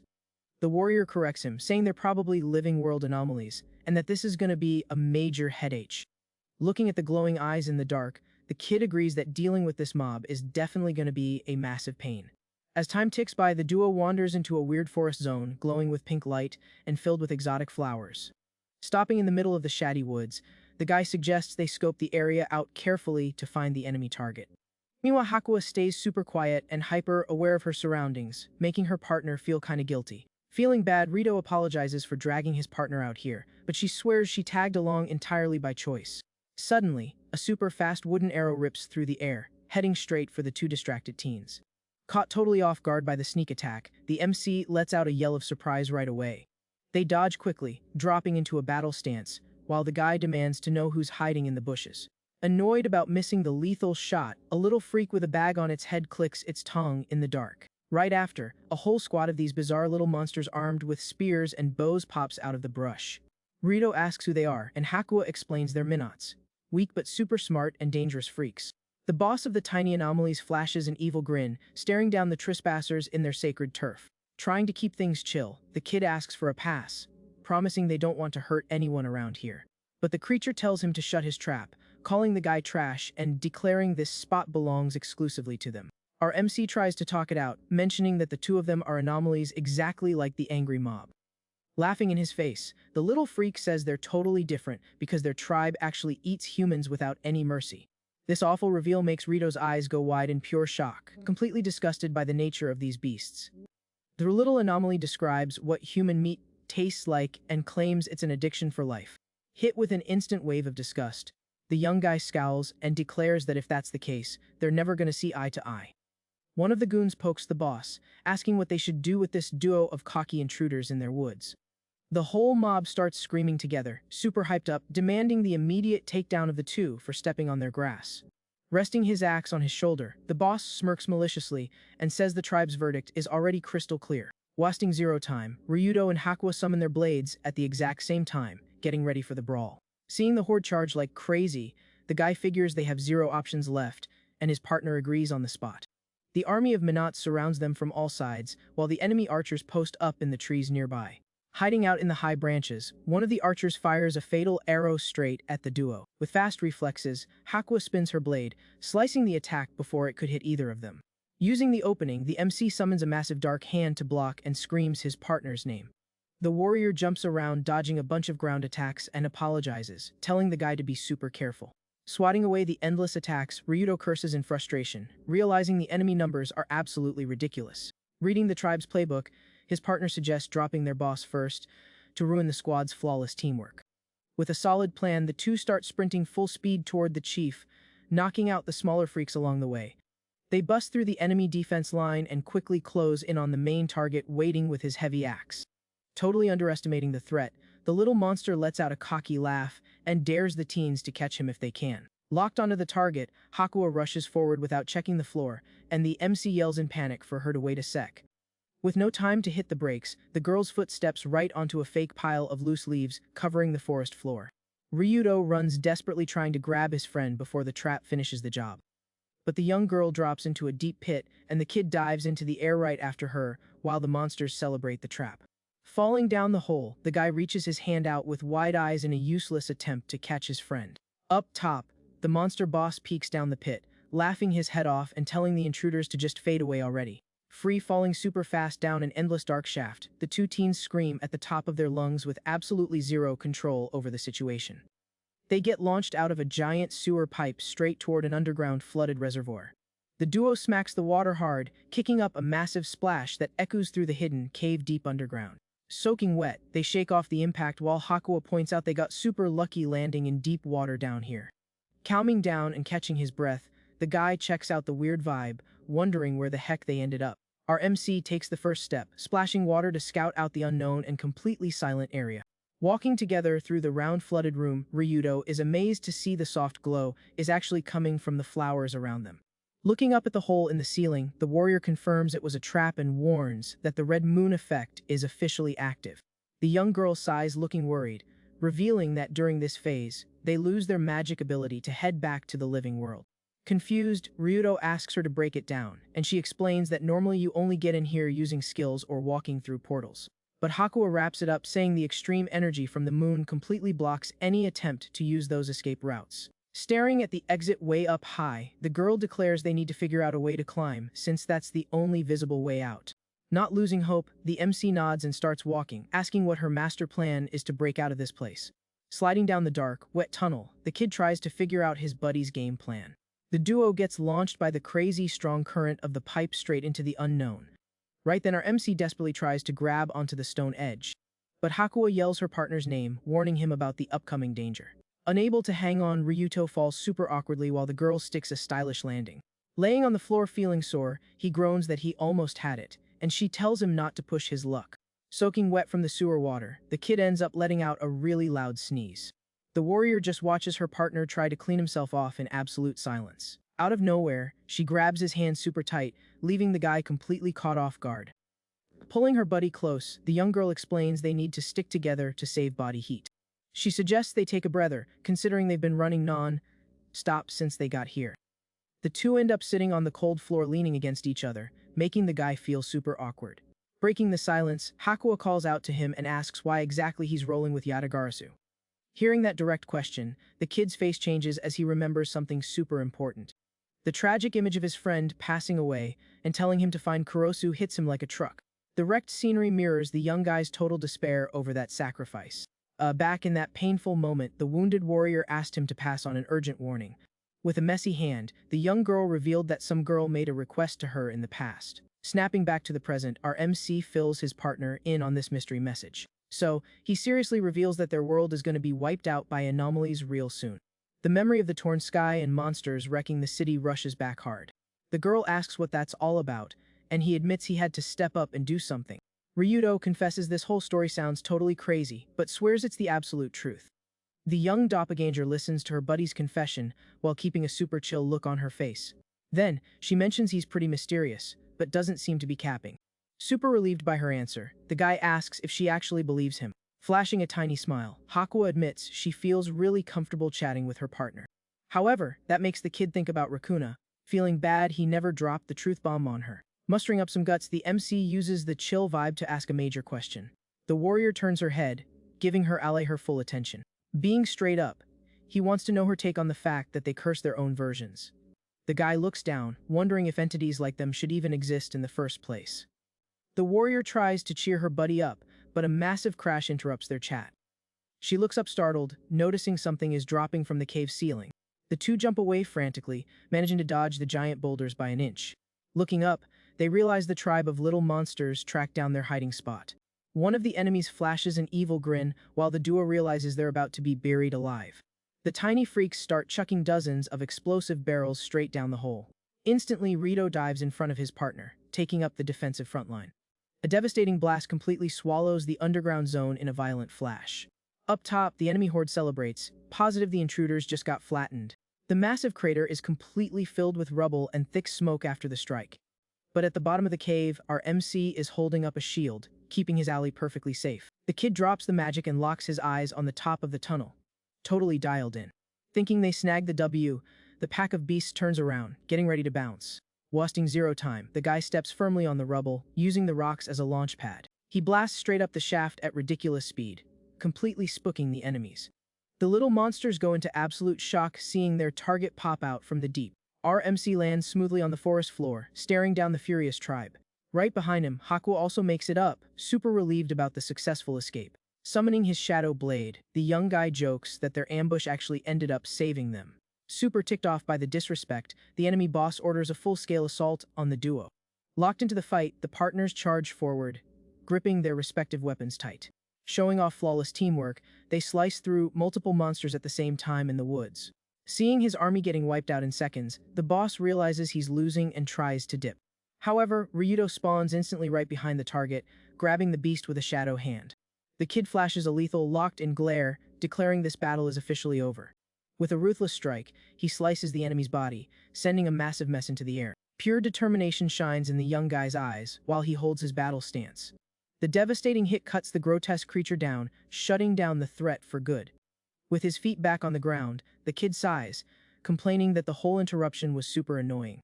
Getting back to the main mission, the teen starts sprinting super fast through the dark alleys again. Suddenly, the two slam the brakes hard when they hear footsteps right up ahead. A gigantic humanoid monster covered in horns is just strolling down the middle of the wrecked street. Staring down the imposing beast, our MC says he's relieved they finally tracked down the target. A giant dark hand, the kid charges, promising the creature isn't getting away. But the monster just casually turns its head, noticing the spell coming right at it. Using pure brute force, the anomaly crushes the guy's power, shattering the shadow in mid-air. The creature fully turns around, gripping a giant club in a totally terrifying way. Rito's eyes pop wide open in complete shock seeing his attack get cancelled out so easily. Without hesitating, Hakuo jumps into the fray, launching a fast and gutsy strike. She lands a direct slice, but the beast just tanks the blade with its arm, taking 0 damage. The duo backs off frustrated, realizing the enemy's physical strength is on an insane level. Annoyed by the disrespect, the monster swings its heavy weapon, winding up for a crushing hit. The partners jump backwards at the absolute last second, dodging a destructive red shockwave. Sprinting down the ruined street, Hakuo figures the creature must have eaten an absurd amount of human shadows. The monster swings its club, smashing buildings to pieces, and the girl gets tense, unsure of the next play. Reading the critical situation, she guesses that combining their dark powers might give them a shot at winning. Right then, the anomaly blasts a crushing red energy attack, forcing the duo to dodge roll across the asphalt. During the frantic escape, Ryudo asks how exactly they're supposed to fuse their dark powers. The warrior urgently reaches her hand out, telling her partner to grab it as fast as possible. Not second, guessing the danger, the kid agrees instantly and brings his hand right to hers. As soon as their palms touch, a bright energy starts surging intensely between the two fighters. The dark power wraps around the MC's body, and he puts on a completely focused face for the attack. A massive dark ore explodes around them, tearing up the asphalt right in front of the enemy beast.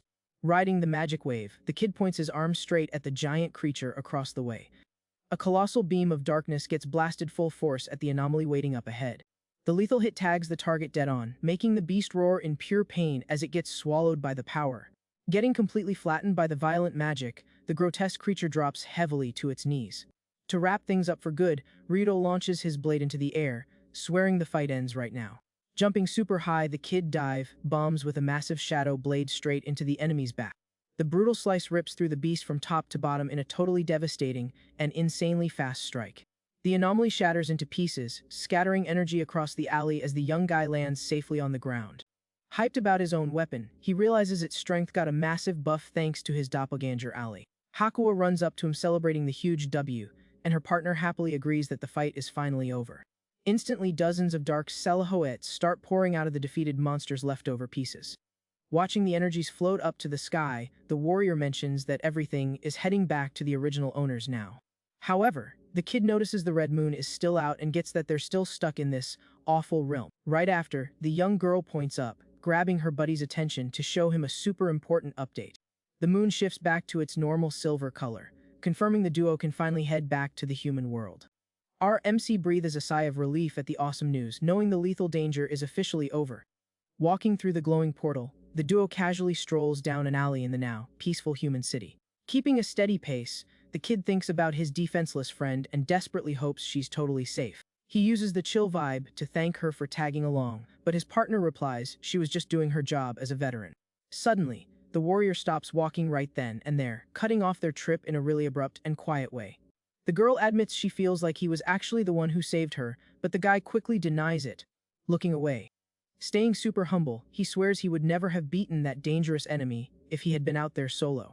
Finding his honesty cute, the ally suggests they just chalk up the final win as a massive team effort. The young guy says thanks again for the assist, while she mentions she'll handle the full mission report for HQ. Just as the warrior turns her back to vanish into the dark, Ryudo quickly asks her to hold on a second. He brings up that heavy topic about the fatal curse they talked about earlier in the underground cave. The young girl looks over her shoulder, quietly waiting to hear the rest of her ally's super heavy question. In the flashback, the kid asked how she felt knowing she was basically taking out her own real human copy.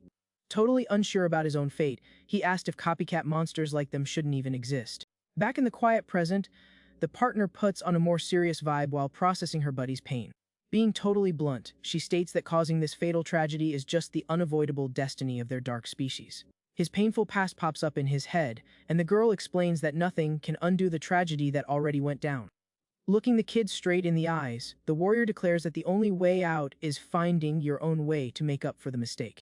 Ryuto doesn't really get her cryptic words and asks how exactly he's supposed to go about finding this redemption. Keeping her usual cool, his friend tells him that's an answer he has to figure out all by himself in life. Our MC quietly takes in the advice and repeats her words, thinking hard about the weight of this whole journey. With a warm tone, she promises the guy can always hit her up to talk if things ever get too rough. Hearing that unconditional support makes the kid smile, feeling a massive sense of relief in his chest. With that, the young girl politely says her goodbyes and hops up the alley walls to head back to the secret organization. Watching her leave solo, the young guy waves, mentally thanking her for all the crucial backup. Alone on the empty street, he puts on a serious, focused face, remembering what still needs to get done. Wasting no more time, the kid sprints down the sidewalk straight toward the old, abandoned pharmacy. He bursts through the door panting, apologizing a million times for taking so long to get back to the hideout. Inside, Ren lets out a massive sigh of absolute relief when he sees his best bro finally made it back alive. Walking into the messy room, the kid feels way more chill seeing his blonde buddy is totally safe and sound on the floor. Instantly, the guy runs over, ignoring everything else just to check on his friend laid out up ahead. Our MC kneels down looking super worried next to the young girl, who is still completely knocked out on the torn couch. He happily notices her shadow is back, while the girl starts to groan a little, waking up from her trance. Racuna slowly opens her eyes and mumbles her friend's name, still feeling super weak from that dark attack. Sitting up slowly on the seat, she scratches her head looking totally lost and asks the guys where the heck she ended up. Trying to piece together her busted memories of the night, the girl innocently asks if she was just taking a nap. Rito empties his lungs in a deep sigh, feeling insane joy seeing her without a single scratch on her. Across the room, Ren watches the reunion in silence, trying to read the super weird vibe between them. Out of nowhere, the buddy jumps up and grabs the girl's hands, celebrating with pure relief that she's back to normal. She thinks it's over. The top reaction is weird since she doesn't remember the danger, and the blonde guy tries to bring up the freaky monster. The kid acts lightning fast, telling him to zip it immediately, leaving his partner totally confused by the harsh cut off. Whispering on the down low to his buddy, the young guy warns it's better not to drop the truth right now to dodge more useless panic. Catching them whispering, Racuna demands to know what went down, and the blonde guy starts stuttering, terrible at lying under pressure. Cutting off the interrogation, Ryudo pulls the girl along, saying they need to hit the hospital just to be safe immediately. Ren glares at his best bro looking super suspicious, knowing for a fact he's covering up a seriously heavy secret. Later that same quiet night, the trio safely rolls up to the front of the city's main hospital. After getting checked out in the ER, the girl walks out of the doctor's office thanking the staff for the fast service. Her buddy runs up asking about the test results, and she smiles confirming she's got absolutely zero hidden injuries. Looking down the bright hallways, the blonde guy notices our MC went MIA and his friend just says he ran an errand. Taking advantage of the solo time, the buddy points out how seriously sketchy Ryudo's mysterious vibes have been today. The buddy seriously questions how on earth Ryudo plans to snatch the shadow back all by himself in that dangerous setup. Keeping his cool under pressure, our MC swears up and down that everything's gonna be alright in the end. Right then, Ren thinks back looking suspicious, remembering how his friend dodged the monster like he knew some hidden lore. Meanwhile, outside the hospital at night, the young guy gently grabs the girl's attention. He asks her how much she actually remembers about what went down today, leaving his friend totally confused. Her brain tries to dig up any memory of the exact second that shady creature jumped her in the alley. Thinking hard, the young girl only recalls that some black thing popped up out of nowhere before she totally blacked out. Strolling right next to her, the guy asks with a serious look if his friend even knows what an anomaly is. Rakuna repeats the word totally lost, not catching the drift of that super random question. Far from there, our MC is still sitting solo on a park bench in the middle of the night. He figures the blonde dude is definitely onto something major, and is totally stuck on what his next play should be. Staring at the lit street lamp, the kid debates if he should just come clean and drop the truth bomb about the monsters once and for all. But he quickly backs down, realizing that confessing the truth would mean his friend finds out he's not the real human. A sad flashback of that run in the dark alley pops back into his head, doubling down on his lie. Thinking about the fake life he stole, the kid hears his friends' voices calling him over to play ball. The young guy waves, looking super hyped during the game, having an absolute blast with his chill school life. But our MC drops his head, accepting that it's just not the right time to drop his true identity reveal. A few days roll by, and the kid is back to walking solo through the weird alleys of the Lost Zone. Glancing at his phone, he tries to stay locked onto the training center's pin so he doesn't show up late. Zoning out on his screen, the guy ends up walking right past some sketchy dude in a white lab coat in the narrow street. Suddenly, the kid feels an insanely strong and creepy chill run through his entire body all at once. Spooked by the random bad vibe, the young guy snaps his head backward instantly. But the gross hallway is already completely empty, with zero sign of that man anywhere nearby. Trying to chill out, he figures it was just his brain playing tricks and tries to focus back on his phone. Right then, our MC spots something weird straight ahead that totally grabs his attention. Standing right in front of a super basic metal door, the guy figures he finally tracked down the secret hideout. Pushing the handle slowly, he walks into the spot, remembering the tip that it would be unlocked. The kid starts walking down a long, quiet staircase that drops straight into the basement. Stepping into a massive room, he calls out to see if anyone is there and hears a deep voice replying from up top. A guy with glasses leans on the railing saying, "What's up?" to the rookie, leaving the kid totally surprised. Keeping a super chill posture, Executive Rose announces he's going to be his official instructor from today on. Pretty nervous, the young guy nods using a ton of formal talk, but the vet immediately tells him to loosen up. Walking down the stairs, the instructor states he's only going to cover the absolute basics of Yatagarasu first. He casually drops that the first trick on the syllabus is the night transmigration technique. RMC hears the spell's name and locks in, paying crazy close attention to every single word from his boss. The memory of the commander firing up that creepy dark magic hits the kid's brain like a truck. He thinks back to that wrecked world full of ruins, lit up by those mysterious white flowers. Focused on the breakdown, the guy figures this is the exact same skill the boss used in their last throwdown. Rose points at him, checking if the rookie has visited the spot a few times, getting a fast nod back. With a playful shove, the executive declares that if he can't hack into that realm solo, he's going to be useless. The vet details that the young guy needs to literally rip through space to link the two dimensions with insane precision. On top of that, he seriously warns that messing up the math could yeet the user into a completely different timeline. Sweating bullets from nerves, the kid desperately asks how exactly he's supposed to line up those dangerous coordinates. The boss holds up a glowing blue rock, explaining that the ore acts like a magic compass. Handing the gem over to the guy, he says he needs to dominate the freak living inside the stone before using it. Without any warning, a massive dark energy covered in creepy eyes leaks straight out of the blue ore. The bizarre creature floats in the air, staring down the room with dozens of intense red pupils. Totally terrified by the surprise unboxing, RMC screams and does a super clumsy jump backward. Spooked out of his mind, the magic gem slips right out of his shaking hands, dropping flat on the slick floor. The little shadow freak starts laughing and assumes a super messed up way, roasting the poor guy for his cowardly reaction.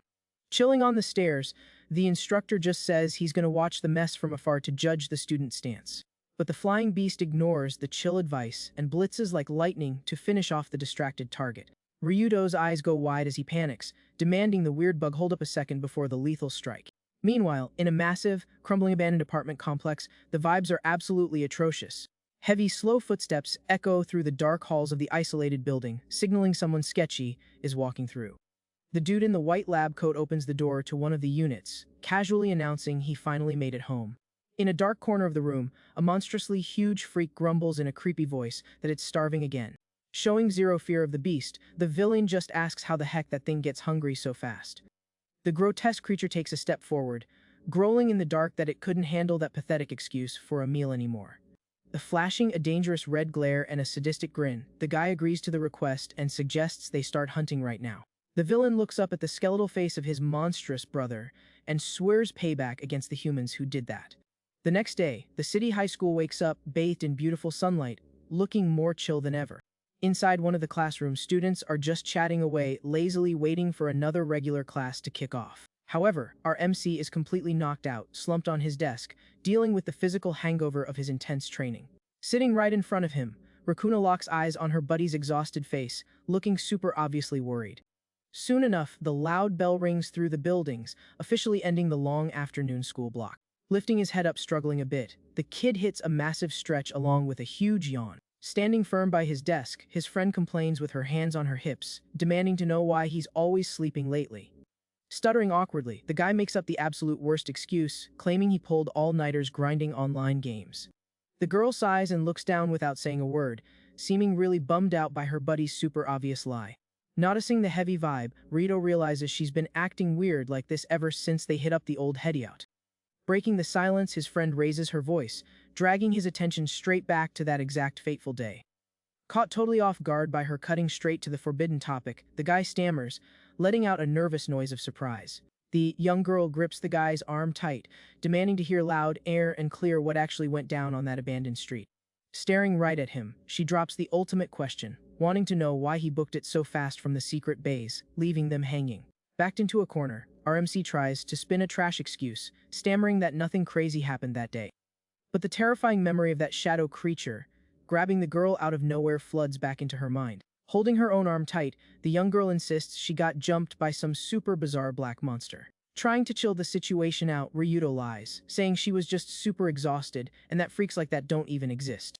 Annoyed by the stalling, she points out that Ren has also been dodging that exact same question 24/7. Locking eyes completely with her friend, the girl asks point blank if he is hiding some major secret from her. The guy jumps up from his chair swearing he's not hiding a thing, but his buddy claps back instantly, calling cap. Completely trapped, the kid sprints out of the classroom in an absolute panic, leaving everyone in the dust. Staring at the empty desk, Rakuna sighs in frustration, deciding her classmate only knows how to drop lies. Outside, the young guy leans against the wall, flashing back to another time in the past when he also tried to lie. Back then, he took off running down the halls throwing apologies and making up some story about needing the bathroom ASAP.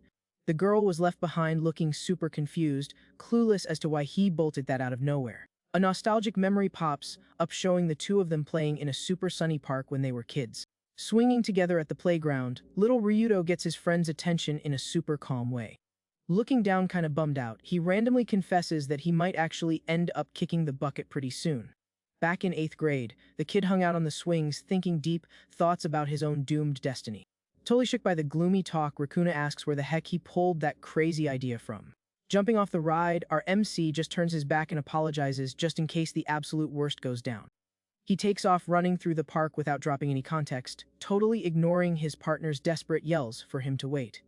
Later that same day, the scene shows the girl's house under a super depressing late afternoon vibe. Sitting in her own room, the young girl rests her chin on her hand, mumbling her buddy's name, looking insanely worried. Out of nowhere, her mom busts into the room, throwing the door wide open to drop some awful news. The woman frantically says Ryuto ended up drowning in the ocean, leaving the girl in a complete state of shock. Snapping back to the present in the classroom, the girl grips her skirt super hard, trying to keep her frustration in check. Staring out at the courtyard through the window, she whispers that her buddy almost gave her a heart attack with that lie back in the day. Far away, the kid walks solo down the school halls, letting out a deep, tired sigh. Walking down the stairs, he figures his classmates are definitely getting suspicious, but refuses to drag them into such a massive danger.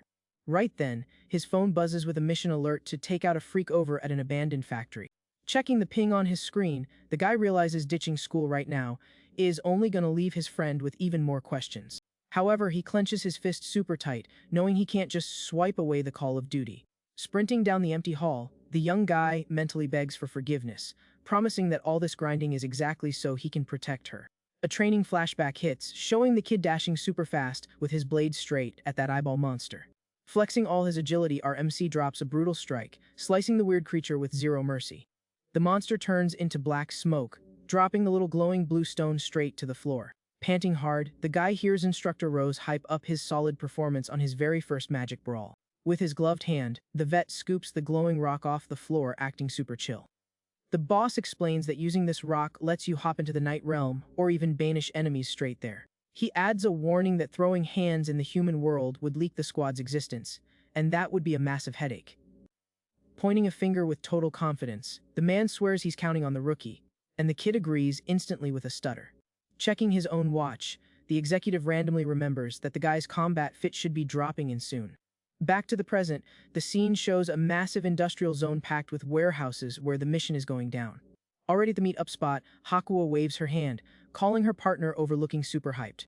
Surprised to run into his coworkers, Ryuto asks if they also caught the bounty to drop the target in this zone. Taking a drag of his cigarette, the vet clears up that he actually called the kid in because he runs this entire sector.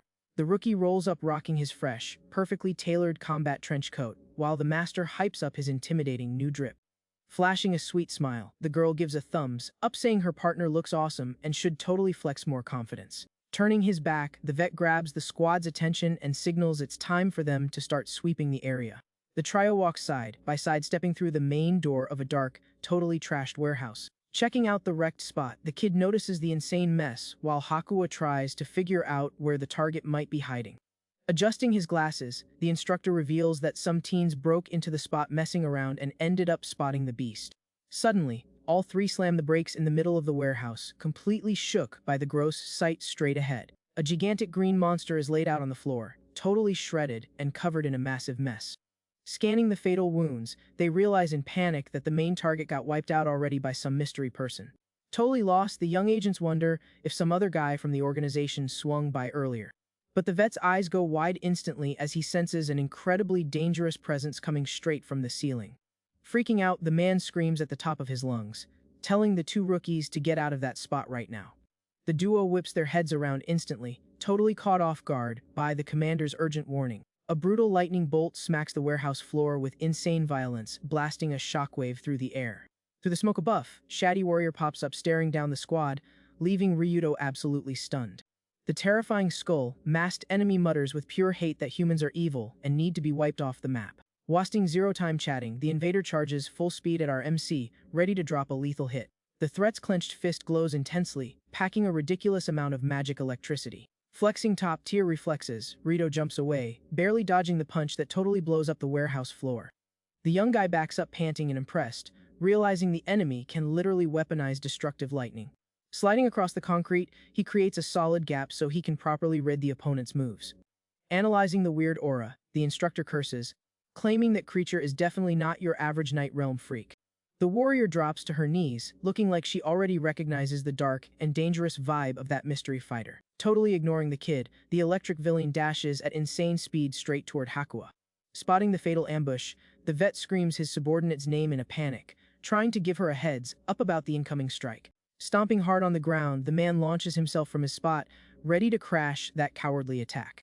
Throwing his own body on the line, the instructor crosses his arms, tanking the violent hit before it could connect with the girl. The brutal electric shock shoves the vet backward, making him groan in pain while the girl calls out to him, super worried.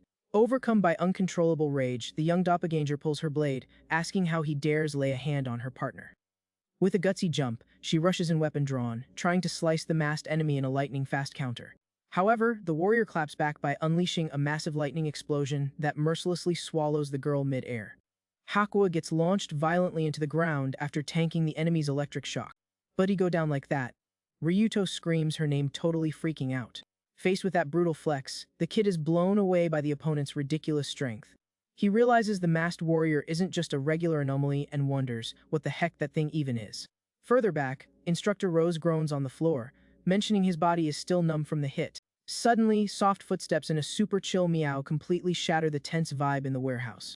RMC turns his head instantly, totally weirded out by the random noise.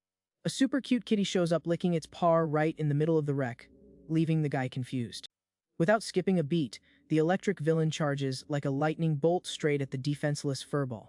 Terrified of what the beast is gonna do, Ryuto orders the freak to stop right there. The anomaly's giant, shady hand reaches out super fast to grab the tiny animal. But the warrior just picks up the kitty with extreme care using both hands. Seeing this sweet move, the guy freezes on the spot, not understanding a single thing. The scary monster admits he's relieved the cat is safe and promises to protect it from now on.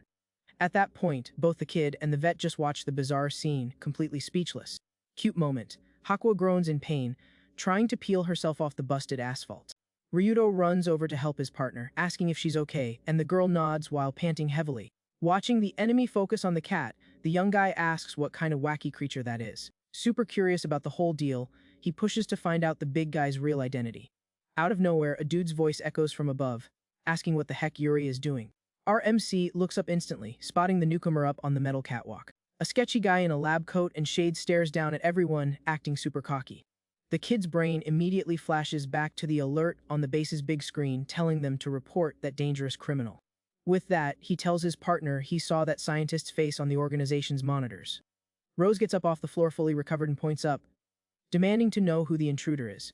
Staring down the scientist, the vet asks what he's scheming lurking around that portal. Reeking of pure sarcasm, the villain calmly states that all of this is just an experiment. Ticked off by the disrespect, the instructor repeats the word, absolutely disgusted by the guy's lack of chill. The scientist confirms the game plan and swears he's gonna drown this rotten world in freaks to hit the reset button. Hearing that insane threat, Hakua feels a sharp sting and lets out a groan of pain. The trauma triggers a memory of a cornered young girl running for her life from a terrifying monster. Gripping a tiny blade, the terrified kid begged the creature not to come any closer. Facing the fierce attack, she admitted through tears that she didn't want to keep fighting anymore. But the anomaly blasted a brutal energy beam, making the victim scream in pure agony. Swallowed by a destructive flash, the girl ended up getting wiped out with zero mercy. In the warrior's dark flashback, the scientist just watched the whole massacre safely from behind some glass. Snapping back to reality, Hakua totally loses it and starts screaming while the guy calls her name. Holding up his shaking partner, Ryudo asks in a panic what is going on with her. Watching the scene, the lab coat guy recognizes the doppelganger girl, looking a tiny bit surprised. However, the villain turns his back, announcing he doesn't have time to waste on Yatagarasu right now. That snobby move leaves our MC super confused, having zero clue what the enemy's master plan is. Following the order to bounce, the electric warrior nods, holding the kitty in his arms. In no rush at all, the scientist calmly raises his hand, charging up his escape magic. A massive, swirling dimensional portal rips open, lighting up the entire dark warehouse. Shook by the insane energy, the trio of agents watches the huge rift spawn out of nowhere. From deep inside the portal, a scorching hot energy starts leaking out, cracking the floor. A colossal, flaming fist smacks the concrete with terrifying violence. Facing that unbearable heat, the kid asks in awe what the heck is coming out of there. A freak made of glowing magma stands up, roaring and totally lighting up the room. Strolling toward the exit, the villain casually drops that this monster will be their opponent. Ryuto throws his arm out desperately, telling the lab coat guy to stop right there. But an intense wave of fire forces the kid to step back and cover his face. The lava creature completely blocks the path, stopping them from chasing the intruders. Feeling the heat, Rose warns that the whole building is going to turn to ash real quick. The vet checks his compass, realizing they can't banish the monster, so they gotta finish it right there. Summoning his shadow blade, the young guy gets ready to brawl, super frustrated by the whole mess. The kid locks eyes on the threat, remembering the electric warrior that just took off. Reading their bizarre vibes, he highly doubts these enemies actually came from the Night Realm. Fading through the door, the scientist grumbles that teaming up with humans is incredibly stupid. The villain pets the rescued kitty and tells his minion to chill with this habit of adopting pets. Flexing a snobby attitude, the man challenges the agents to take down his genetically modified freak. Instantly, the fire beast launches a massive charge, melting literally everything in its path. Clocking the heavy attack incoming, the squad gets spooked and braces for impact. A volcanic explosion swallows the exact spot where the trio was standing seconds ago. Showing off solid reflexes, Rito jumps far away while gripping his dark side tight. Using his air momentum, he spins his body and bombs with a powerhouse shadow strike. But the guy's eyes pop out in shock when he sees his weapon literally bounce off the monster's hard shell. Giving zero breaks, the magma giant hits back with a ridiculously fast side punch. The young guy uses his shadows to barely escape, sliding across the cold industrial floor. Right after, a pillar of flames erupts from the ground, totally catching the kid off guard. Launched by the sheer force of the heat, Armisi lets out an agonizing yell as he flies across the room. Rose steps up to the front line, telling the rookie to fall back because he's taking the wheel on this fight. Hakua questions the vet, trying to figure out what his suicide strat is this time. Firing up his magic juice, the instructor's hand starts morphing into a hairy claw. Now rocking his imposing werewolf form, the executive tells the rookies to just sit back and enjoy the show. Rose lets out a savage roar and throws an insane punch straight at the magma monster. With that, the brutal hit tags the glowing beast dead center, sending out a massive shockwave. Flexing all his strength, the vet stays locked onto the fight with a flawless stance. However, the flaming freak is still standing, pumping out heat that is absolutely unbearable. Stuck on the floor, Ryuto is amazed by his master's flex of raw power. Finding his footing, the instructor realizes with annoyance that this beast is ridiculously tanky. Right then, the grotesque creature starts charging up a giant fireball in its hands. Without missing a beat, the monster shoots the flaming blast, triggering a terrifying explosion. Seeing how bad it is, the werewolf figures he can't fight it head-on and decides to pull aggro. Using his speed, the vet dashes around while the anomaly wrecks everything with volcanic blasts. The executive yells that he won't be able to cover the rookies now and tells them to just stay alive. Reading the fight, the kid notes their physical strength is tied, but those flames are a major issue. Deciding to pitch in, he fires up his shadow magic, looking to open up a window for his partner to strike. Soon, giant hands made of pure darkness charge the monster through that blistering heat. But our MC is totally shocked to see his own skill get swatted away like it's nothing. The creature's infernal heat simply melts the guy's shadow hands in a split second. Completely frustrated, the young guy wonders what his next move should be until his friend calls his name. The girl limps over, and even though he tells her to back off, she says she's not just going to stand there. Showing mad courage, Hakua reaches out, offering to share her magic juice with her partner. Meanwhile, the werewolf keeps bounding across the rubble to dodge the lethal explosions. Figuring out the enemy's pattern, the vet is confident he finally spotted a solid opening. But a ridiculous wave of fire tags the instructor head-on before he can even counter. Suddenly, massive shadows crash the scene, completely blindsiding the glowing anomaly.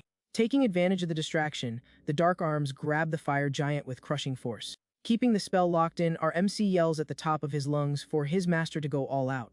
The executive gets the memo perfectly and immediately drops into a combat stance on the asphalt. The darkness squeezes the volcanic monster, struggling to shut down its violent thrashing.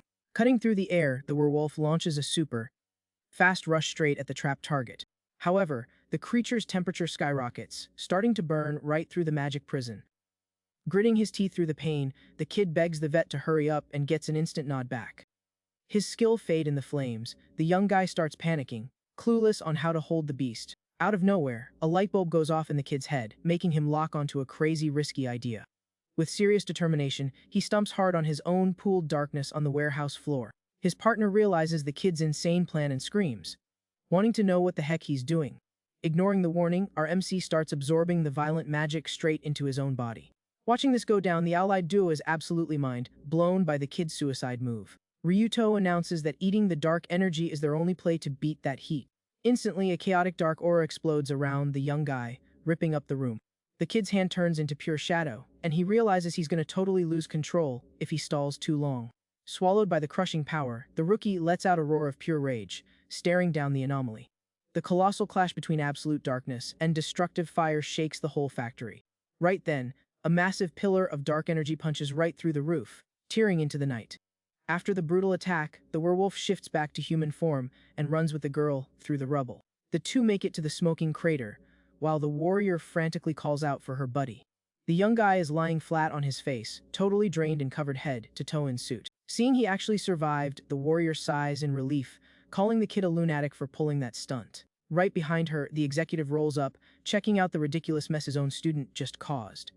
The young girl drops to her knees, asking with a choked-up voice for her buddy to hang in there and not pass out. Our MC lets out a quiet groan and opens his eyes super slowly.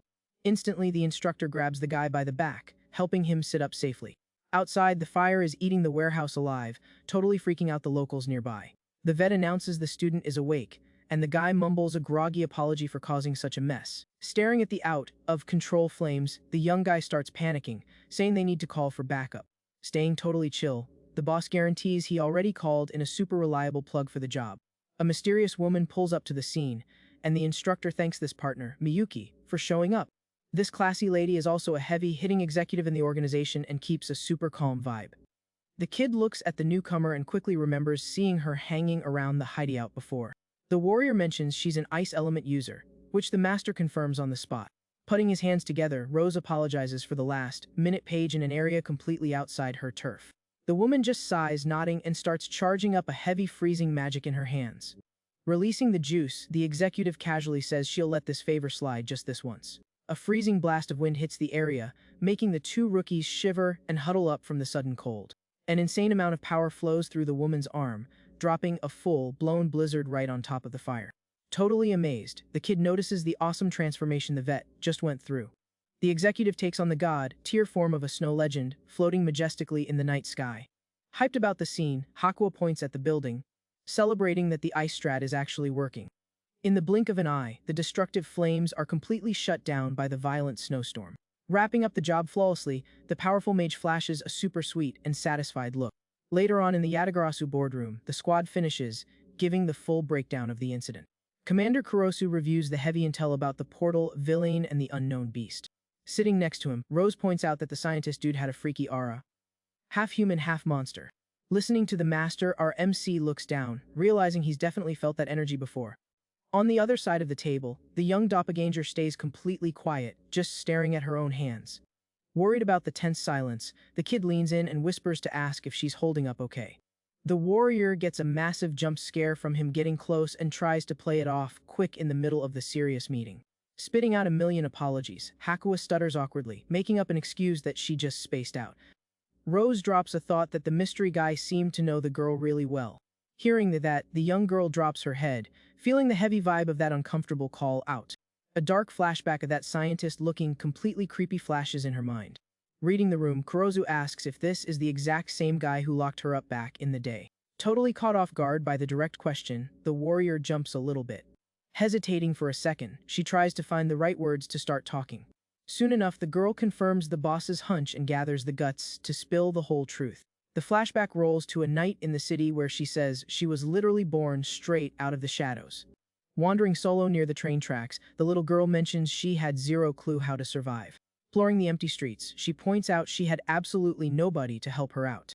While digging through the trash looking for scraps, she admits she was completely lost. Sitting in a gross dark corner, the little girl reveals that's exactly where she met the man. The young doppelganger looks up, totally wiped out and starving in that lonely alley. With zero other survival options, she confesses she ended up taking that scientist's hand. The villain made his pitch, asking why the little girl didn't just come crash at his place. Right then, the girl felt a ton of hope, genuinely believing things were going to turn around for her. But she ended up locked away and used in horrific experiments that were basically just straight up torture. In the middle of all that non-stop fear and panic, the little girl finally awakened. So, the tiny doppelganger shares that she learned how to throw shadow magic right there in the lab. After that, the girl's whole life turned into an endless grind of fighting in battles that never stopped. The scientist made her throw down against every kind of freak imaginable while he just sat back and watched. Even after they let her out of the cage, she kept taking orders because she had literally no other choice. Back in the present, the warrior lets out a heavy sigh, feeling the sting of all those memories. She drops the lore that the guy's name is Akira Tanagashi, and the giant beast is his brother, Yuri. The warrior warns that the villain loved spamming the threat that he'd drown this rotten world in monsters. Ticked off, Rose states that this scumbag abused her and has some seriously dangerous goals. Trying to get the full picture, Ryuto asks how his partner managed to break out of their grip. Being completely honest, the young girl admits that the thought of running away literally never crossed her mind. Hearing this totally wild answer, the whole crew at the table is shook, not understanding why at all. The guy kept feeding her lines that humans were dangerous and the anomalies needed to wipe them all out. She says the brainwashing was super heavy, but Ryuto asks what actually flipped the script for her. Showing a lot of warmth, the girl replies that everything changed because she met someone. Back in the day, the little warrior was completely dumped and exhausted in an alley at sunset. Suddenly, a chill and friendly voice calls out to the little girl lying in the dirt. A blonde human boy shows up asking, looking super worried if she was doing okay. The young guy kneels down right next to the kid, trying to be nice and offer some help. Spooked by him reaching out, she does a fast backstep, totally catching the boy off guard. Moving super quick, the girl lands pretty far away, dropping into a full defensive stance. Trying to defuse things, the boy puts his hands up, telling her not to freak out. The memory of Akira saying humans are savages echoes loud in the girl's brain. Brainwashed by the lie, she fires up her shadow power, totally spooking the innocent human. The young blonde guy freezes, clueless about what kind of wacky magic is happening right in front of him. The little girl only sees the boy as an enemy target that needs to be taken out immediately. Completely lost in the brainwashing, she gets ready to pounce and deliver the final hit.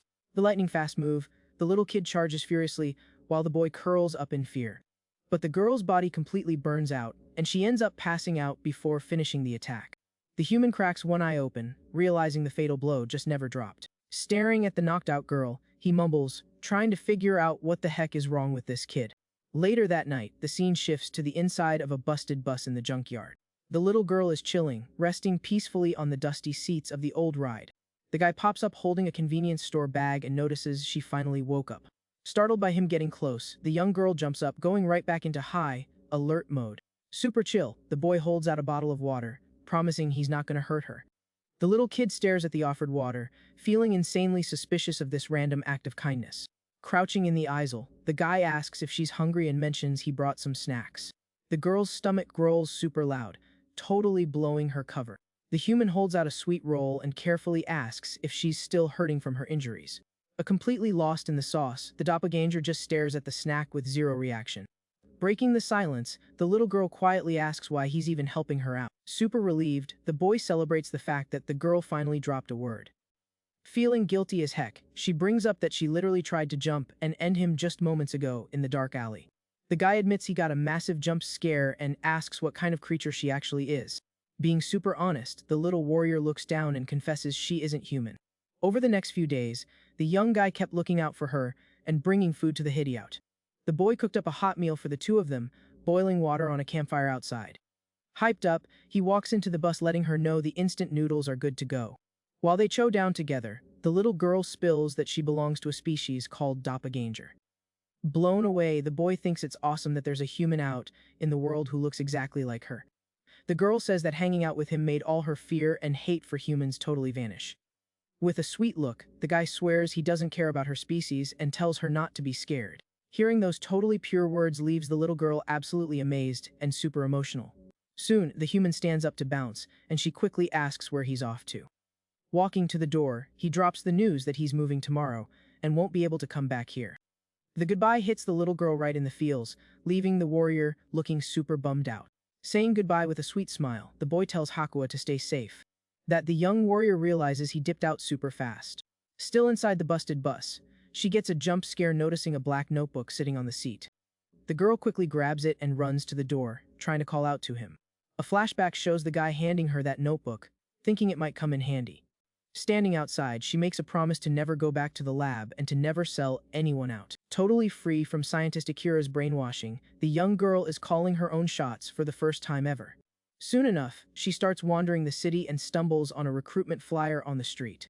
Following the breadcrumbs, the girl pushes open a bar door, grabbing everyone's attention inside. Staring down the guys at the counter, the tiny doppelganger stays completely quiet. Confused, Boss Kurozu asks why she's there, but the kid just stares him down with serious focus. Sitting at the bar right next to him, she listens closely to the pitch about the Yatagarasu crew. Locked in on changing her past self, she steps up ready to pay off her debts. The girl swears she's going to pay forward everything that nice kid did for her in the future. And just like that, Hakua grows up and reveals she officially joined the secret squad. Back in the present, the crew is processing the massive lore drop in the meeting room. Instructor Rose asks who exactly this scientist is that kept her locked up.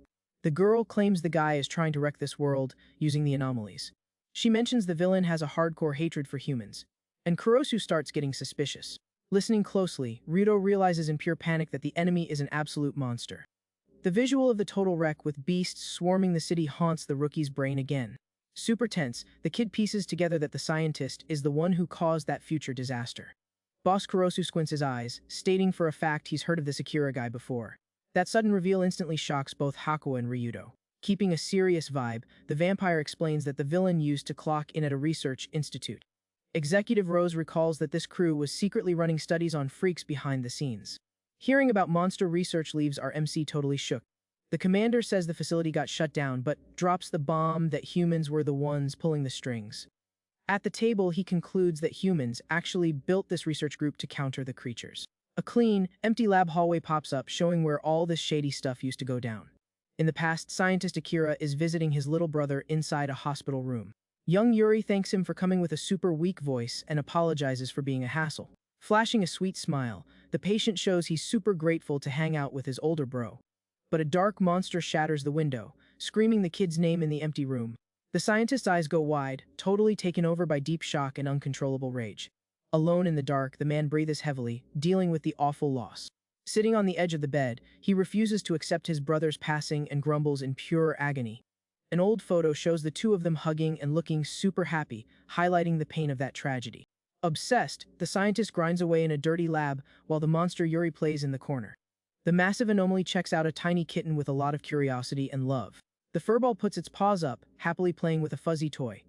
Watching the scene, Akira thinks it's weird seeing the monster having so much fun with a pet. Flashing a tiny smirk, the villain suggests his giant bro should pick a name for his new buddy. While the scientist turns his back, the creature holds the cat, trying to brainstorm something cool. Locked into his shady research, the guy walks down a dark, dead, quiet hallway. Back to the present, the villain notes that the agents totally wrecked his magma monster. But he stares at a fresh anomaly locked in a tube and claims that the losses don't even matter. The creepy green creature thrashes around furiously inside the tank of magic liquid. Adjusting his glasses, the scientist maliciously declares that the end of this world is right around the corner. Meanwhile, the sunset peacefully lights up the big city buildings. At school, Ryudo sprints down the halls, calmly checking the coordinates for his next gig on his phone. In a huge rush, our MC bails from the classroom, trying to dodge his friends. Suddenly, Ren yells at him to hold up, making the guy slam the brakes hard. The blonde dude and Rakuna stare the kid down, asking why the heck he's always running off every single day. Sweating bullets, the young guy makes up another trash excuse about some video game event. He goes back to running like crazy, promising to break it all down for them tomorrow. Watching him bolt, the girl complains sadly that their buddy has been ghosting them way too much lately.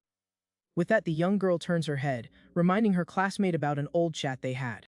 Confused, the blonde guy asks what exactly she's talking about, and the girl brings up the hospital. A memory of the guy walking home pops up, asking if the girl knows anything about anomalies. In the flashback, the buddy admits he actually saved a monster girl back when he was a kid. Hearing that insane confession leaves the friend completely frozen in surprise. In the present, the girl demands the full story and calls both of them out for hiding the truth. Feeling the heat, the blonde guy throws his hands up, stuttering and trying to hide how nervous he is. Super ticked off, the girl rants that she feels completely left out by the two guys. Ren starts panicking, trying to chill his friend out and swearing it's nothing like that. Losing her patience, Rakuna turns her back, deciding she's going to crack the secret all by herself. She takes off down the school hall super mad, totally ignoring the blonde guy's desperate calls. Left alone, the guy drops his hand, sighing in frustration for ticking off his friend. Honor RMC is chilling in a dark alley, casually checking his phone. The rookie thinks it's weird that Instructor Rose is taking so long, but confirms he's in the right spot. Out of nowhere, a terrified dude's scream rips through the silence, giving the kid an instant jump scare. Wasting zero time, he sprints super fast down the street, trying to track down where the panic is coming from. On the alley floor, a guy is begging for help while getting jumped by a mummified anomaly. Ryudo completely freezes, totally shook when he recognizes the enemy from his past brawls. Hitting the street, Ryudo runs up and tells the mummy freak to drop the attack immediately. Recognizing the kid, the beast backs off while the civilian begs for a save from the creature.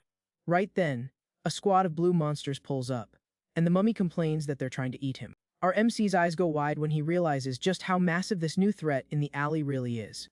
The shady creatures slowly creep forward as a pack, totally ready to jump whoever is in front of them. Taking advantage of the distraction, the mummy cowardly bails, saying he'll leave the rest to the kid. Left solo in the zone, the guy curses in frustration watching the horde completely box him in. He quickly figures out these bizarre freaks came straight from the night realm. Taking a solid stance, the young guy's eyes show he's completely locked in and ready to brawl. Without hesitating, he fires up his transposition magic right in the street to banish the enemies. Furious, the anomalies let out a threatening roar aimed at the solo rookie. Instantly, our MC unleashes his powerhouse dark energy straight from his hand. New fast strike, the shadow blade dices up a bunch of creatures all at once in one brutal hit. One of the freaks tries to make a run for it, but the guy announces it's definitely not getting away. Suddenly, the fleeing anomaly gets sliced from behind by a lethal sneak attack. Wrapping up the combo, Ryudo absolutely shreds the closest enemy, making a massive mess everywhere. Out of the corner of his eye, he notices the other creature getting wiped out way down the street. The guy turns his head, super surprised, trying to figure out who just dropped that hit. Dropping in from the rooftops, Hakwa crashes the battlefield, landing right on top of the monsters. Flexing crazy agility, the warrior slices the blue beast like it's absolutely nothing. Super relieved by the backup, our MC calls out his partner's name right away. After thanking her for the save, he hears the young girl tell him not to drop his guard for a single second. The guy asks if his buddy is actually okay to be throwing hands like that again. Keeping her chill vibe, the doppelganger promises she's totally 100% recovered. She smiles, pointing out that they fight way better as a duo, and her partner agrees on the spot. Far from there, Rakuna is walking solo down an alley lit by the orange sunset. Checking out the spot, the girl recognizes the street and confirms this is the exact location. A memory hits her, showing the time she found little Ryudo dumped right there back in the day. Connecting the dots, the young girl is positive that the whole video game event story was totally capped. Wandering around the lost zone, she wonders where her buddy vanished to and what he's actually up to. Out of nowhere, Racuna hears a tiny meow and wonders if there's a little kitty hanging around. The fluffy calico cat pops up, meowing in a super sweet way at the surprised girl. Acting incredibly affectionate, the furball rubs against her legs, asking for some love. The girl crouches down, asking in a super sweet voice what's wrong and if the little guy got lost. Spotting the collar around its neck, she realizes the tiny cat already belongs to someone. Without any warning, the animal bolts down the alley, and the young girl tries to call it back. Worried, the girl decides to chase the little pet through the narrow streets, asking it to hold up. Losing track of the target, she stops in the middle of the dark alley, looking around for the speedy runaway. Suddenly, the sound of a ridiculously violent attack gives the student an instant jump scare. Peeking around the corner, Racuna tries to figure out where that brutal noise just came from. The girl's eyes go wide, completely horrified by the bizarre scene playing out right in front of her. Instructor Rose slices a grotesque anomaly right down the middle, making an absolute mess all over the street walls. Annoyed with the gig, the vet grumbles that he doesn't have time to waste on these beasts. Checking his phone, the executive sees a text confirming that Hakua linked up with the kid. Hiding in the shadows, the young girl covers her mouth in pure panic, clueless as to what kind of monster that guy is. Later on, Rito checks his phone, relieved to hear that his master wrapped up the job. Walking next to him, the warrior suggests they grab some grubs since the mission is officially done. Hyped about the random invite, the guy smiles and agrees that it's a totally awesome idea. Strolling through the neighborhood, the young girl tries to pick what she wants to eat while he tags along. Once inside a rustic food spot, the kid is blown away that a place like this even exists in the Lost Zone. Hakua points out that the owner is literally a giant pigeon, leaving her partner in total disbelief. Sitting at the table, the girl takes a massive bite out of a pizza slice, looking like she's absolutely starving. Smile, she praises the god-tier combo of melted cheese and hot dough. Catching her partner staring, the young girl hesitates for a second, asks if she just said something weird. The guy admits he just didn't expect to see his partner chowing down on such a normal meal. He quickly follows up, asking if she seriously loves eating cheese that much. Nodding happily, she listens to the guy mention that Racuna is also totally obsessed with the same food. Hearing about his human friend, the warrior flashes a sad little smile from under her mask. Breaking the silence, Ryudo asks why she doesn't even take the blindfold off to eat. But our MC regrets it instantly and quickly apologizes for asking such a personal question. The guy thinks about how anomalies hide their physical traits so they can blend into the human world. But since doppelgangers already look human, he wonders why she even needs the face cover in the first place. Looking at his partner, he guesses she wears the mask to stay off scientist Akira's radar. Hakua confirms his theory, but seriously points out that it's not the only reason she keeps the blindfold on. She drops the lore that the fatal curse only triggers when the clones bump into their lost original humans. Breaking it down further, the warrior explains that the effect kicks in the exact second they recognize each other's faces. Because of that, the young girl covers her eyes, trying to lower the odds of accidentally hurting her human version. Pointing at the fabric on her face, she declares the mask is also a symbol of her duty as an agent. Clenching her fist tight, the girl promises to protect people to pay off her debt to the guy who saved her back in the day. Ryudo listens to his partner's words, feeling a massive amount of respect for how noble the young girl is. Watching his partner drink her soda in peace, he mentally promises that he's never gonna hide his own secrets from her. Meanwhile, Racuna is still hiding in the street, totally frozen after witnessing that brutal massacre around the corner. Suddenly, Instructor Rose turns his head looking incredibly suspicious, sensing someone lurking in the shadows nearby. Pointing straight into the alley, the executive announces he already spotted the spy and orders them to come out right now. The girl gasps in absolute terror, realizing that dangerous man just blew her cover. Stepping out of the hiding spot, Racuna shows up sweating bullets and apologizes a million times, swearing she wasn't trying to snoop around. Instructor Rose glances over, sizing the girl up, and calmly notes that she's just a regular human. Turning his body, the vet warns that this alley isn't a safe place to be wandering around and tells the girl to head straight home. Then, the executive turns his back and starts walking away, while the young girl hesitates, trying to grab his attention. Completely lost in this bizarre situation, the student gathers her guts and asks who exactly this mystery man is. Stopping in his tracks, Rose drops a super serious warning that curiosity has limits, and crossing that line could be fatal. Flashing the threatening look of a predator, the vet finishes his sentence, guaranteeing that digging too deep will only lead to her doom. Faced with this direct threat, Raccoona completely freezes in fear, unable to spit out another word. But her stubbornness kicks in and the young girl sprints down the dark alley, begging the mystery man to hold up a second. As soon as she hits the empty corner, the student slams the brakes, panting, and realizes with total frustration that the guy straight up vanished. Super exhausted, the girl drops her head, deeply regretting that she couldn't uncover much about her friend's disappearance. Gripping her skirt tightly, she refuses to throw in the towel and tries to piece together the few clues of this bizarre puzzle. The image of Rito pops into her head, confirming that the anomalies are 100% real and that her buddy definitely knows the whole truth. She concludes that both her friend and that dangerous man are hiding a massive secret, right as a meow breaks the silence. Changing to a lighter vibe, the young girl crouches down super sweetly, recognizing the same calico cat that had run off earlier. With a gentle smile, the student holds out a treat, wondering if the little furball is super hungry. Distracted while digging for food in her bag, the girl doesn't even notice a monstrous shadow creeping up right behind her back. A colossal anomaly silently spawns right behind the girl, stating in a deep voice that it finally tracked her down. Instantly, Raccoona freezes, feeling the threatening vibe, and turns her head, completely terrified of the enemy. Right up on its prey, the grotesque creature lets out a confused grumble, noticing something unexpected about the cornered target. The monster hesitates for a split second, taking a closer look at the girl's face and trying to confirm a super bizarre hunch. Far from there, the scene cuts to Ryudo showing an expression of pure shock while staring at his squad partner. Without the blindfold on, Hakwa looks identical to his human friend, making the kid whisper Raccoona's name, totally mind blown. Back in the dark alley, the giant beast confuses the terrified student, demanding to know if she's the traitor Hakwa.